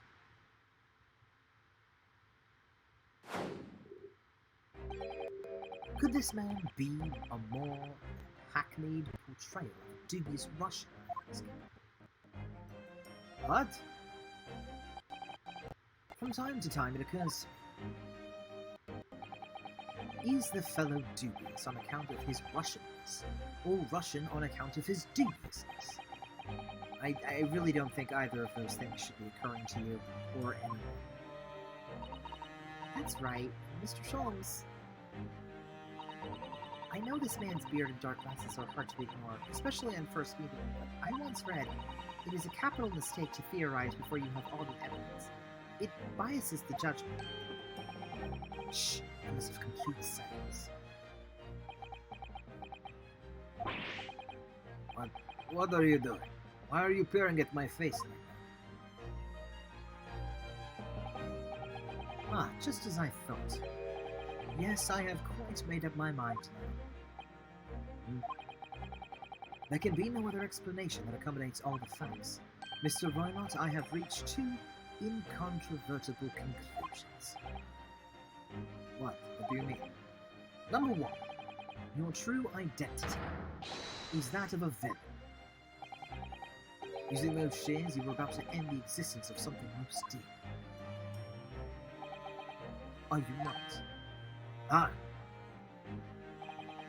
And number two, the other conclusion I have drawn.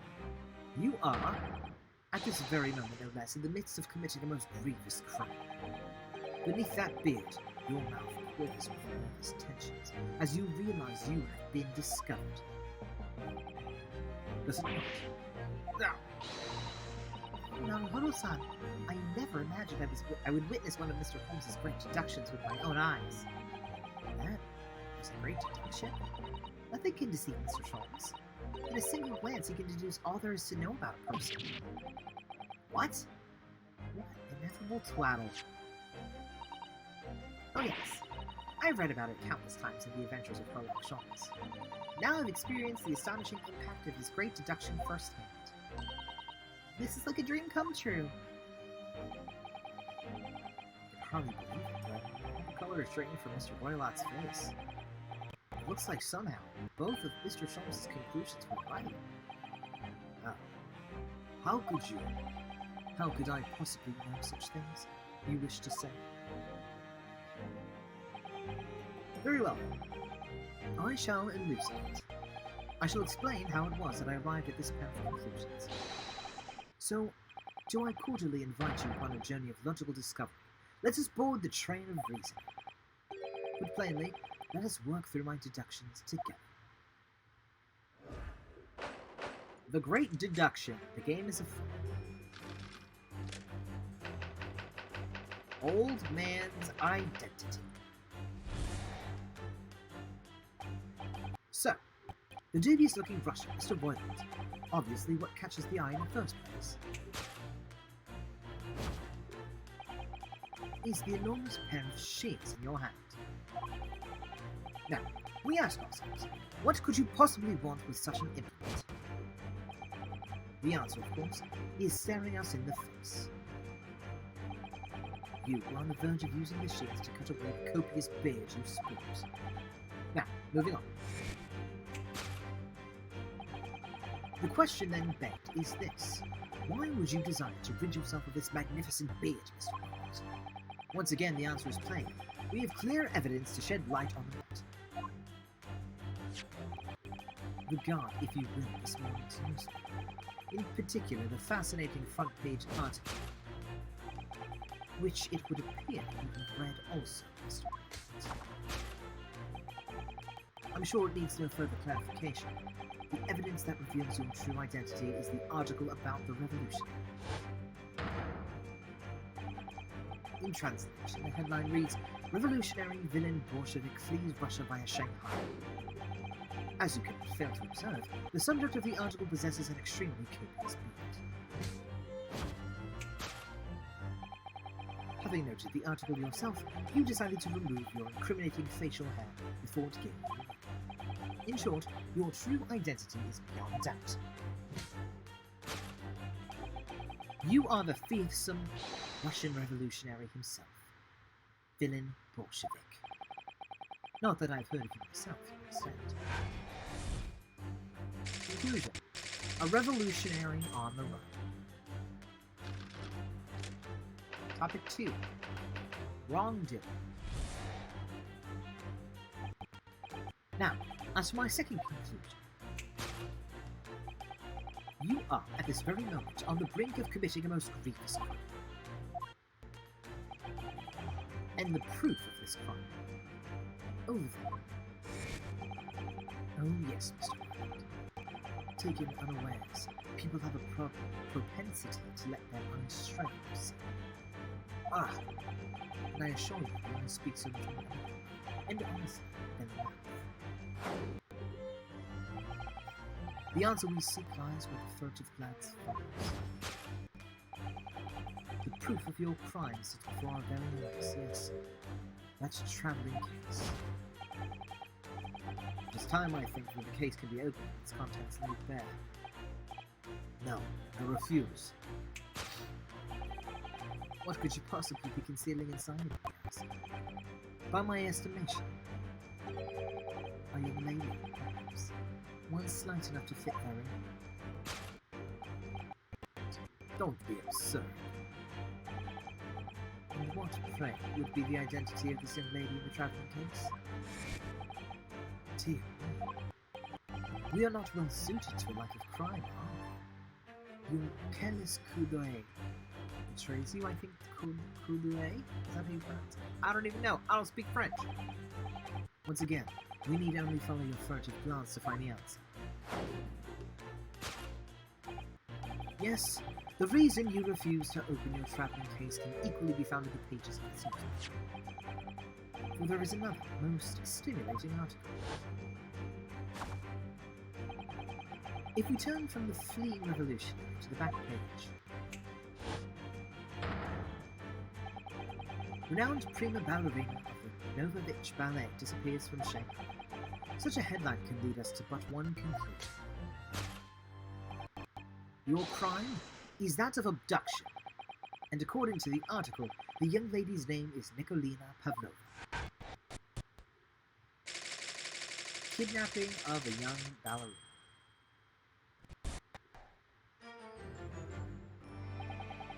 Thus concludes Sherlock Holmes' great deduction of this Russian enigma, Elemensky.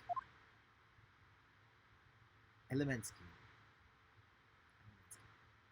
Okay.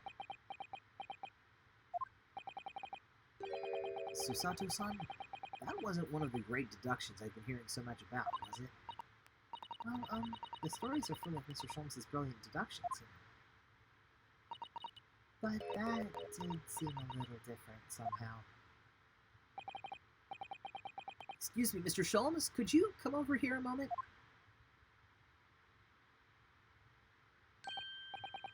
Pray, what can I do for you?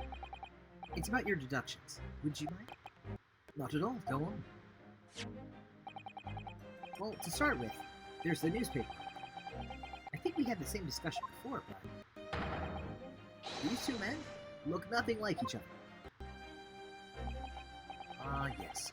I recall our deduction earlier, and at the time I believe I told you that the man is a revolutionary, well able to revolutionize his own appearance. In fairness to Mr. Schultz, Mr. Roylock does look more like this man. That's not the point. And another thing, the part about him abducting the ballerina. Indeed, a truly startling revelation.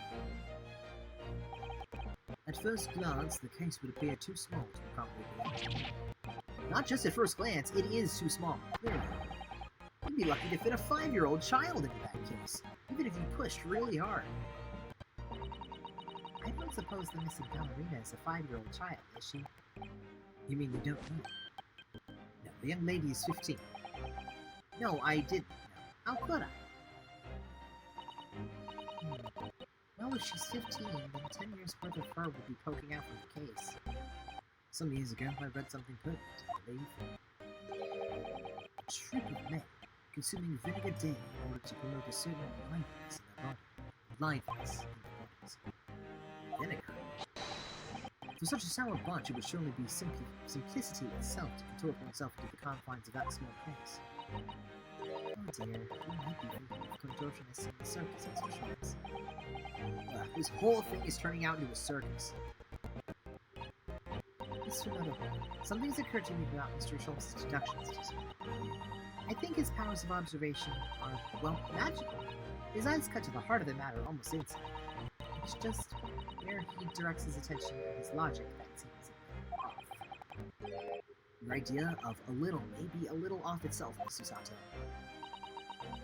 It's just one or two keywords in his deductions that seem to let him down. So I was wondering if we might perhaps tactfully switch them for alternatives. What do you think? Switch some keywords in his deductions? Yes, but very tactfully. I feel sure if we could do that, we'd unlock the true genius of Mr. Schultz's great deduction. Precisely the thought that was going through my own mind. This man is a lot of work. At times I wonder how anyone puts up with it. It's not that funny. Ah, thanks you, wonderful. Sorry? Take a moment to look at your wrists. Wrists?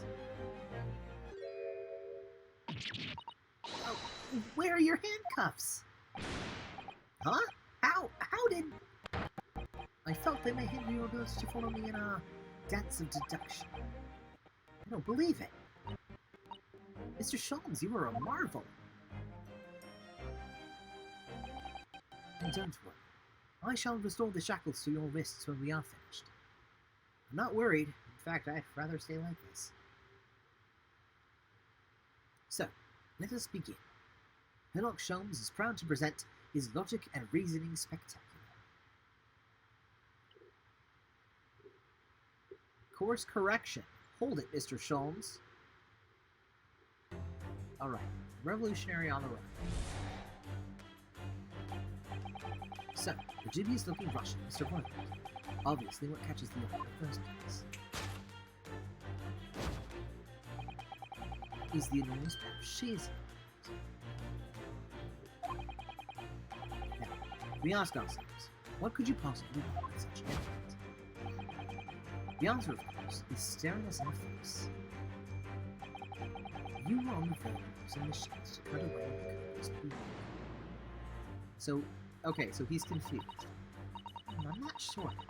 Would you really use shears like that to cut off a beard? I doubt that's something I'll ever have to worry about. It doesn't quite sit right with me, though. It doesn't seem to be sitting right with Mr. Roylock either. Which means, I suppose, that the deduction is wrong. Let's try to switch the keyword here, son, and see if it helps matters. Alright, but how? I think we should start by taking a long, hard look at Mr. Roylock. I wonder if it's really his beard he intended to use those shears on. Exactly. If we do manage to find something that seems to fit the sense of Mr. Schultz's deduction, what? Then I'll leave the rest in your capable hands, Madame. Why am I not going to do something about this? Well, anyway, let's see if there's anything we could even use to switch around in that last sentence. What exactly was Mr. Roylock going to use those common shears? Enormous shears, not common shears. Enormous shears. Also, why is my mic falling over?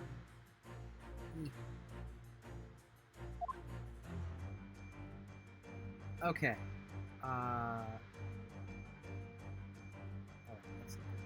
What is that? What is this?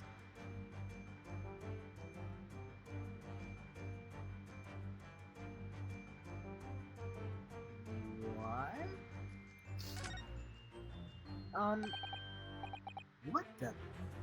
What's this? It looks like a cascade of stunning golden locks. No, the color's not the point. The point is, what's it doing on the back of Mr. Roylot's head? And how is it growing out from underneath his thick black hair? Well, yes, that's true. So it's stunningly beautiful and surprising, and stunningly surprising. Something's definitely not right here. Yes!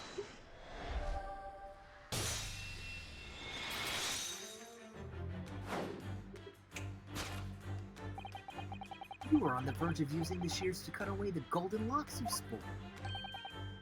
Indeed, you have identified the precise detail I was intending to expose. Such lush, golden hair certainly does not befit an old man. You're not a man at all. You're a woman, and judging from the length and sheen of your hair, one's still very much in your youth. Oh no. If only I had managed to cut off my hair, no one would have suspected. The question then begged is this: why would you desire to rid yourself of these magnificent locks? Once again, the answer is plain, with clear evidence to shed light on it. I'm sure it needs no further clarification.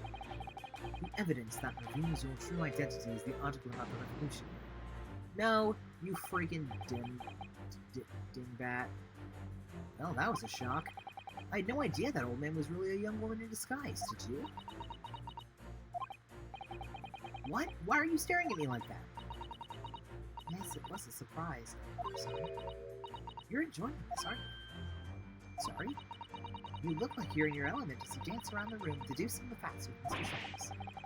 I'm just doing what we agreed. I'm not having fun or anything. This is strictly business. Not strictly... He was gonna say not strictly come dancing. Wait. He was gonna say not strictly come dancing.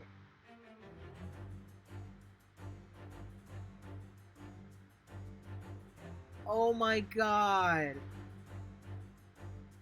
I don't know much about pop culture, but I do know that in the UK and England and all of that over there, there is a television show that's their equivalent of Dancing with the Stars called Strictly Come Dancing. And I hope that's a reference. I hope that's a reference. Well, anyway, let's focus on this next part of Mr. Sholmes' seduction, shall we? The evidence that he picked out doesn't fit the facts at all now. No, that's true. Given that Mr. Roylott is actually a woman. Exactly. He, or rather she, can't possibly be this merciless revolutionary. I suppose it's because the deduction as a whole has taken a different direction. Yes. Let's switch the evidence for something else. Something that fits the facts as we understand them now. For some reason, this woman needs to try to hide her true identity. I feel as though I've either read or heard about a young woman in a situation like that recently. Alright, I'll do my best. Article about the ballerina. Yes! Boom. The evidence that reveals your true identity is, of course, the article about the ballerina.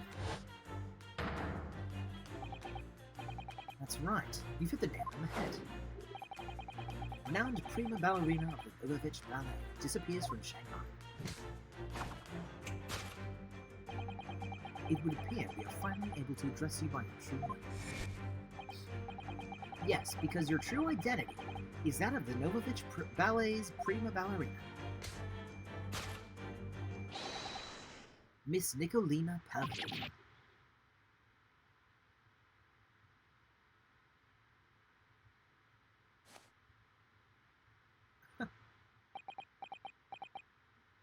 Did we get it?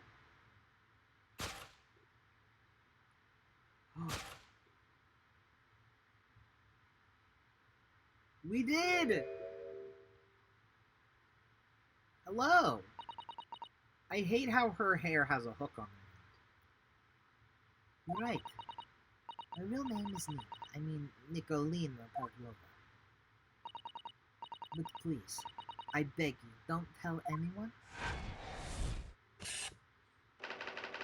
A ballerina on the run. Solved.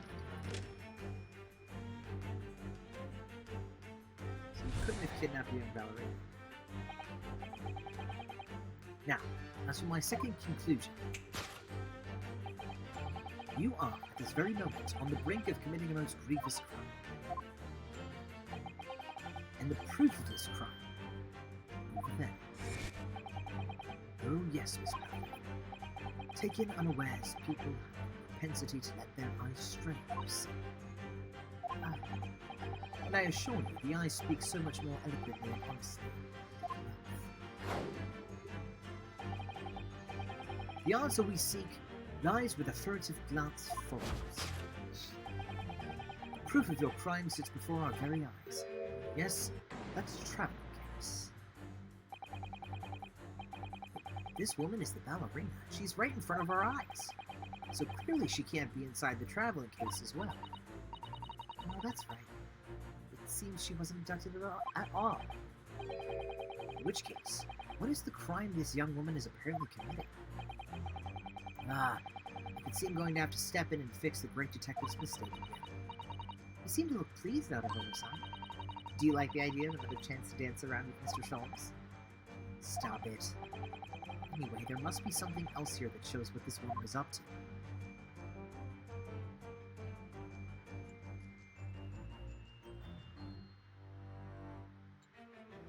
Oh! Yes! This. Waste paper basket. When people want to conceal the evidence of their crimes, where do they put it? If you want to hide a tree, put it in the forest. If you want to hide paper, put it in the waste paper basket. Yes, the proof of your crime is in here. Probably. Oh, no. Yes, I was wanting you to hear it. I'm quite proud of it. I find myself wanting never to have it. Quite pained by it, in fact. Well, sorry. I'll try again. Oh, so they do put other things in.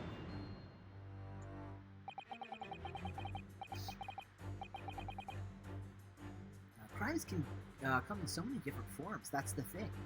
How can we be sure? Mr. Sholmes' observational skills are beyond question. Miss Pavlova definitely let her eyes stray to something, and that something will explain everything. We must look around very carefully and try to work out what she was thinking. Alright, I'll investigate the area some more.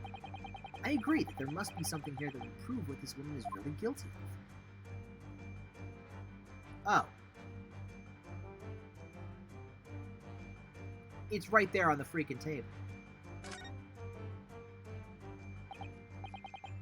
Wow, look at this dazzling tiara.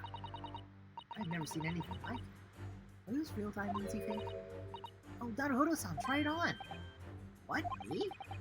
Isn't it usually girls who wear tiaras? Wouldn't you like to try it on? Oh no, I couldn't possibly. It's far too beautiful. How does this tiara look for me? I feel like I've seen it somewhere else. Yes! Tiara. The proof of your crime is surely this tiara. I believe this tiara is worn on stage by dancers in the Novovich Ballet, is it not?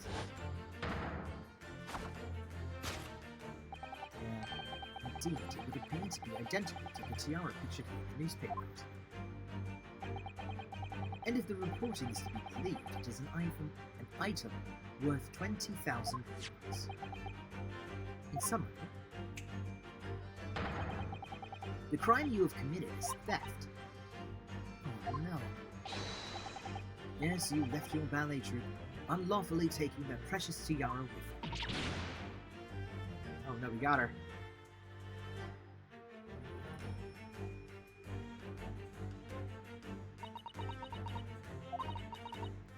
I have no one, no family, no friends. I'm all alone. I need money. But they did not steal the tiara. It was a present from, how do you say, an Earl of Prussia. It belongs to me. This girl's only 15 years old. She's run away all by herself. She must have been extremely lonely.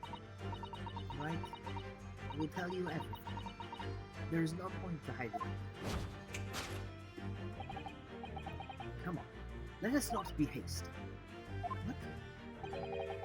There remains one unsolved mystery about you. Mystery? What do you mean? You have staunchly refused to open this traveling case of yours in our presence. It is reasonable to conclude that for there exists some reason why you wish it to remain closed. Is that not so, Miss Paddy? My dear girl, there is no sense in playing games. Nothing escapes my attention. Indeed, I have a very good idea of the contents of your case, even before I have even laid eyes on it. Dear me, you're not well suited to whatever crime, are you? Your kennels could... their way... sure... betrays you. Once again, we need only follow your first glance to find the answer. Yes. The reason why you refuse to open your case is on the shelf. He's completely changed tack with his deduction. I think Mr. Sholmes is adapting his logic to the changing circumstances, don't you? Maybe, but why has he suddenly brought the bookshelf into this? It's just a wild guess, sure. Oh, do you think so? Well, it doesn't seem likely that the reason why this young woman doesn't want to open the case would have been written in a book that doesn't even belong to her. Yes, that's true, but still. Miss Pavlova certainly did cast her eyes in that direction. I noticed it myself. And there has to be another reason why she won't open her case. It must be somewhere in the same area. But that's where her gaze was involuntarily drawn. I agree. That's the only answer. Whatever she is hidden inside that case should be revealed by following her gaze in the direction of the bookcase.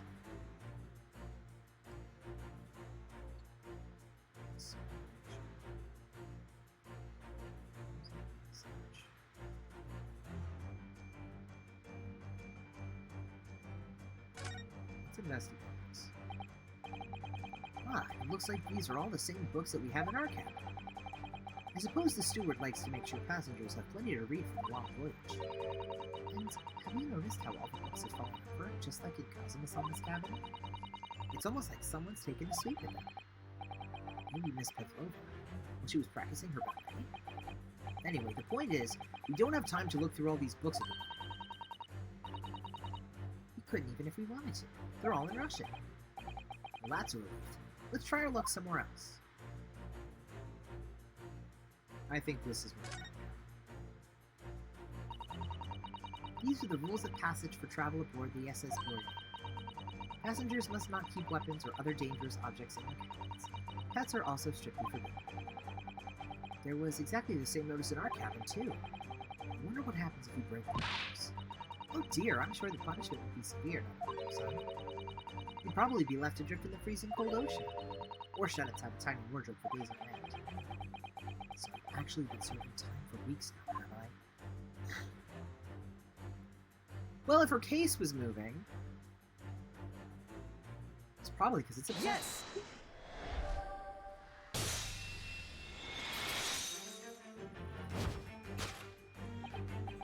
Yes, the reason why you refuse to open your case is written in the rules of passage. Passengers must not keep weapons or other dangerous objects in their cabins. Pets are also strictly forbidden. Inside that case of yours is something forbidden from carriage on this vessel. That is the real reason why you refuse to open it, thus revealing its contents.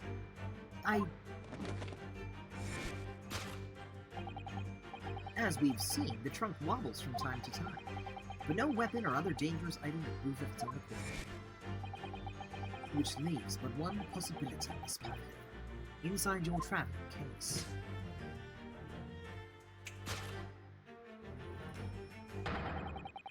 is the last item listed as forbidden in the vessel's rules of passage.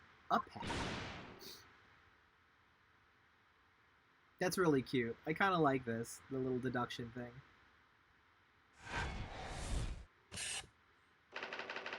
Possession of a prohibited animal. So.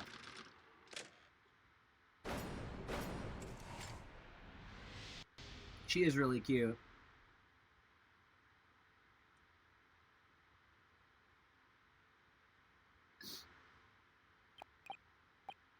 So clearly, you aren't who you said you were. No.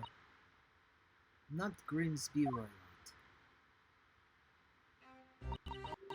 My real name is Nikolina Pavlova. Everything you said was correct. You absconded during one of your ballet company's performances in order to escape my movement. Later that same night, you stole aboard this vessel, which couldn't have been easy. Boyd is a huge steamship with a vast crew. Could she really have snuck on board without being noticed? In order to obscure your true identity, you somehow recklessly took the guise of a gentleman. And you intended to sever all links with your past by severing your one hand. Yet to a woman, hair is no trifling matter. My personal recommendation is to leave it. So, if it was just you, about to cut off your own hair, who was it that let out the scream we heard from outside the cabin? That's a veritable tinkling of a bell. Tinkling of a bell. Why, none other than this young lady, naturally. More like a full set of pipes, if you ask me. I was so scared when I ran away and shut her. I was sure they would come looking for me. That's why I had to, how do you say, disgust myself so no one would recognize me. As a result, you transformed yourself into that questionable woman.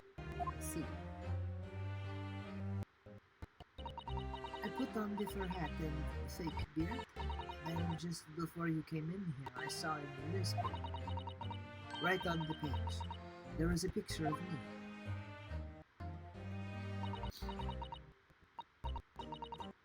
I was so frightened I couldn't stop from screaming. I knew that if I didn't change my appearance completely, they would find me. So I decided to cut all of my hair as fastly as possible, picked up the scissors in my hand, and at the precise moment we walked in through the annoyingly unlocked cabin door. Things happen like that sometimes, don't they? Things do indeed happen like that from time to time. Are those two even talking about the same thing? There's just one more thing I'd like to know. What exactly do you have inside your travel case? You were right. He's my dear friend inside. My only friend in the whole world. Please, don't tell anyone. If the captain finds out, if you say to any of the crew, your secret's are safe with us, I assure you. But in return, you must tell us in as much detail as you can muster about the events of last night. Yes, all right. I will tell you.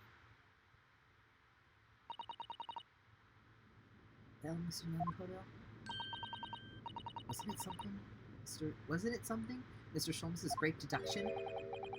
Certainly something, yes. I'm just not entirely sure what. But at least Miss Pavlova has agreed to tell us what she knows. That's incredible. Indeed, it is incredible. Ah, and one more thing. Oh, yes, what? Observe your wrists.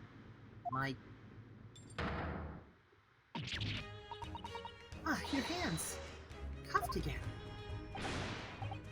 What? But how? True to my word, I have restored your shackles. When and why? Fine. I'm out of my drinks. Where's my water? Water.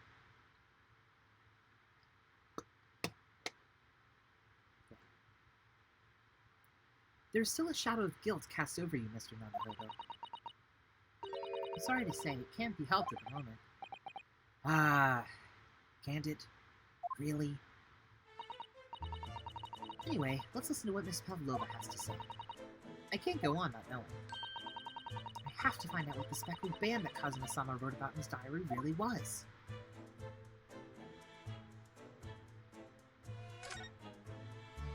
So can I investigate the case? Don't touch. Huh? I will tell you what I know about last night, but please, you must not touch my things. How do you say forbidden? Oh, sorry. As well as you should be, young man. What vulgar manners you have. Poking around a young lady's private belongings. Neither shall I allow it. Yeah, hypocrite.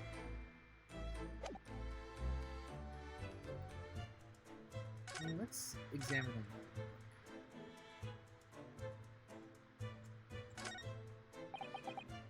Oh, this is...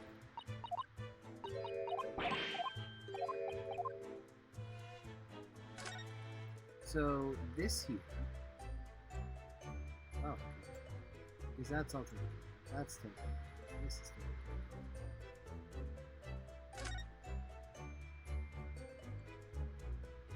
Okay, well... I guess I just have to talk to him. Did you know that someone was killed in the cabin next door to this one last night? One of the crewmen told me this morning when I was eating breakfast. The men who died. Let's feel like something's moving. He was a friend of mine. No! That's why we're trying to find out what happened. Did you notice anything unusual last night? Perhaps you heard a strange noise, for example? Perhaps people were talking? Perhaps the ship was absorbed in a wild tempest. Perhaps its steam engine exploded. Perhaps everyone on board would have noticed if that had happened. Miss Pavlova, is there something you can tell us? I don't know. I'm sorry, but all I could think about last night was what I had done and whether they would find me. I didn't notice anything that was happening around. Oh, I see.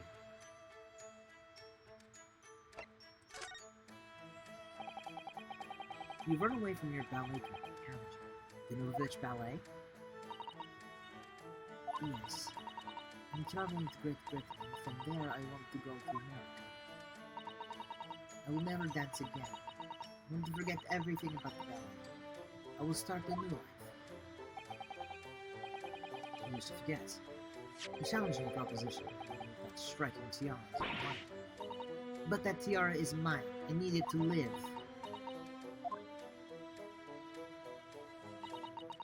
I have no money of my own.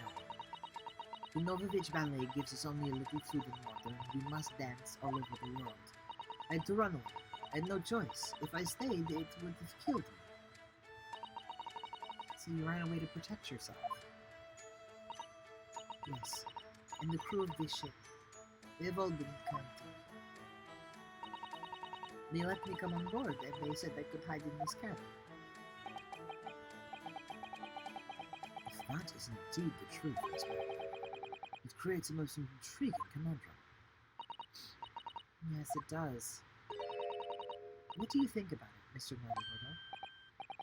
Me? Oh, well, yes, of course.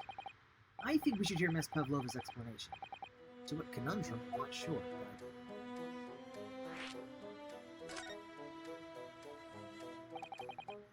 Miss Pavlova, allow me to pose you a riddle. According to this newspaper, it was only yesterday that you absconded from the ballet. Now, that being the case, it must have been last night that you boarded this vessel. However, the SS Bora stopped by no port last night. Ah, that's it, of course! So how is it, pray, that you come to be aboard?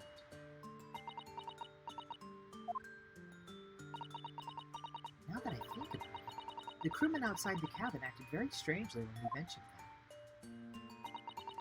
It was just after we asked him about when the occupant of this cabin came aboard.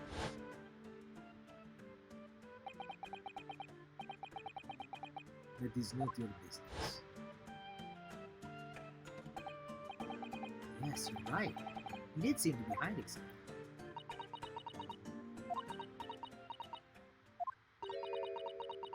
An angel descended from the heavens, bringing grace and beauty to the stage. Sorry? What was that? It is how the Russian newspapers described one of my performances.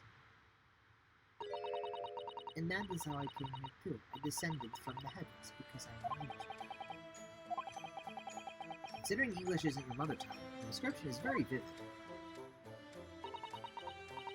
Mr. Sholmes once said, I never can resist the touch of the dramatic. It seems Miss Pavlova is the same. A genius descended from the heavens, bringing grace and beauty to detection. Words once said about myself. A quote from a wonderfully extravagant advertisement for the adventures of Herlock Sholmes, in fact. Yes, Mr. Shelley. Anyway, it doesn't look like Miss Pavlova is going to tell us what really happened. Friend. So, the friend you mentioned is inside your traveling bus, is that right? I don't think animals are allowed on board according to the rules of passage. Oh, please, don't tell. Don't tell any of the crew. If they found my precious. Then the burly Russians would bestir themselves and in unison throw you and your case overboard. So reassuring, Mr. Sholmes. But what sort of pet is your friend? A little puppy? Isn't it? Maybe an adorable little rabbit? Ha! You credit Russia as a land with small rabbits, do you? Oh, don't they have small rabbits there then? You may well ask. I have no idea. Ha! You two are miserable burglars when it comes to understanding the nature of young ballerinas as friends. Isn't it obvious? It must be a chicken. Really? Consider the benefits. A rousing wake-up call, daily fresh eggs, and when adversity strikes, it could satisfy the needs of sustenance. So you'd eat your friends. I'll remember that. Well, it would appear this friend's identity is a closely guarded secret not to be revealed. She obviously doesn't quite trust us. There's something I should like to show her. Maybe she might be able to shed some light on it. What record? Speckled band. That's what I would like to show her. Does this ring a bell to you, man?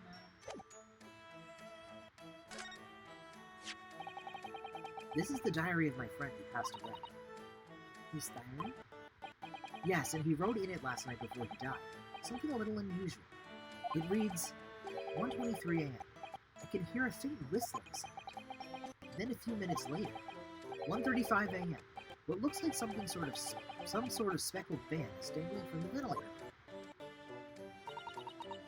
Speckled band? I don't understand. It's strange, isn't it? But the ventilator he mentions joins to this cabin. You see? It's up there on the wall. In other words, this cabin and the victim's cabin are connected together. Oh! Miss Pavlova, does something occur to you? Does the speckled band the victim mentioned mean something to you? Like a whistling sound, perhaps? No. I don't know anything. Oh.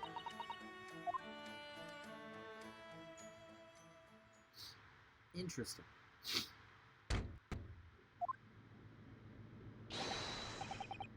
Excuse me, Mr. Royal. Yes, ma'am. Wow, she's fast. Captain would like to speak with you. You must come to Captain's quarters at once, please. Alright, we will come then. What? You must leave. No. Oh, no, it's fine. Don't mind us. Yes, please don't worry yourself, Mr. Larock. Get out! The passenger said out, or do you want me to throw you out? It looks like we'll have to investigate this cabin until later. What a pity.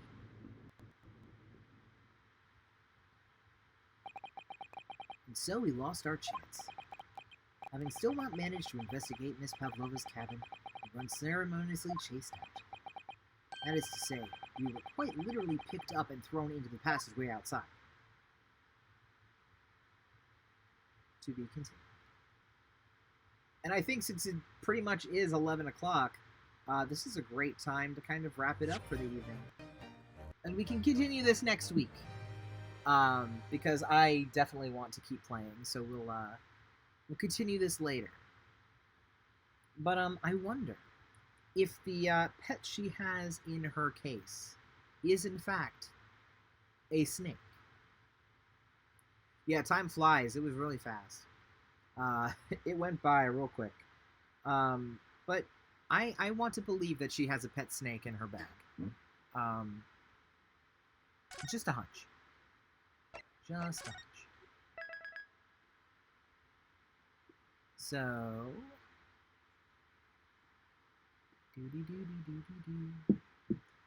So what I think we're going to do is save this and keep playing it on Monday, because we can just do that and it'll be fine, I guess. It'll be something fun. And we could also do more God of War next week, too. We have Aylmere on Tuesday. If we have everything set up and time works in our favor, Tuesday may be the last session of Aylmere. I'm not sure. We'll see how it goes. But yeah, there's that. Also, new information based on the sub off Twitch tag that's been going around on Twitter. I know people have been very generous and have subscribed to me, or yeah, subscribed to this channel and me here on Twitch, just kind of over time. But because of the stuff happening, I have provided in my little about section underneath my stream, just kind of like, you know, if you scroll down, there is a little section there listing other places where people can support me and support stuff that I make and streams and voice acting content and indie development content and just overall tomfoolery. So all of that stuff is kind of down in those links. There's like Buy Me a Coffee, there's Ko-Fi. I think my Patreon was just approved, so I can put Patreon down there. There's PayPal. So there's like a bunch of different ways that if you're so inclined to want to support in any way, whether it's a subscription base or if it's like a one-time coffee kind of thing, then those links are down there for anybody who would be interested, and I would really appreciate it. I don't have any other updates for things, so I'm going to let everybody get a head start on their weekend tonight. It is almost 11 p.m. Eastern Standard Time, so I'm going to be the dad here. And I'm going to... Let's do something a little different. Let's do something different. Let's look up... Let's do a random inspirational quote generator. Let's do the Inspirobot, because I know Inspirobot's fun. So let's generate. And so, my dadly words of wisdom tonight. My dadly words of wisdom for everyone tonight to send you off into your weekend is be ashamed of your best friend. Which, don't actually be ashamed of your best friend. Inspirobot's just mean, so don't listen to that. Let's do one more. Fear for your life, here comes tears. It looks like it's going to be a wonderful weekend. Um, so enjoy yourself this weekend. I will see everybody next week on Monday with probably more Ace Attorney if we can finish out this the adventure of the Speckled Band and figure out, did Kazuma die actually? Is Kazuma dead? And how it happened, because I have no idea. And what's in the case? What's in the case? We'll look at that next week. So have a wonderful weekend. Love yourself, because I do. And peace out. I don't have my mouse working, so peace out.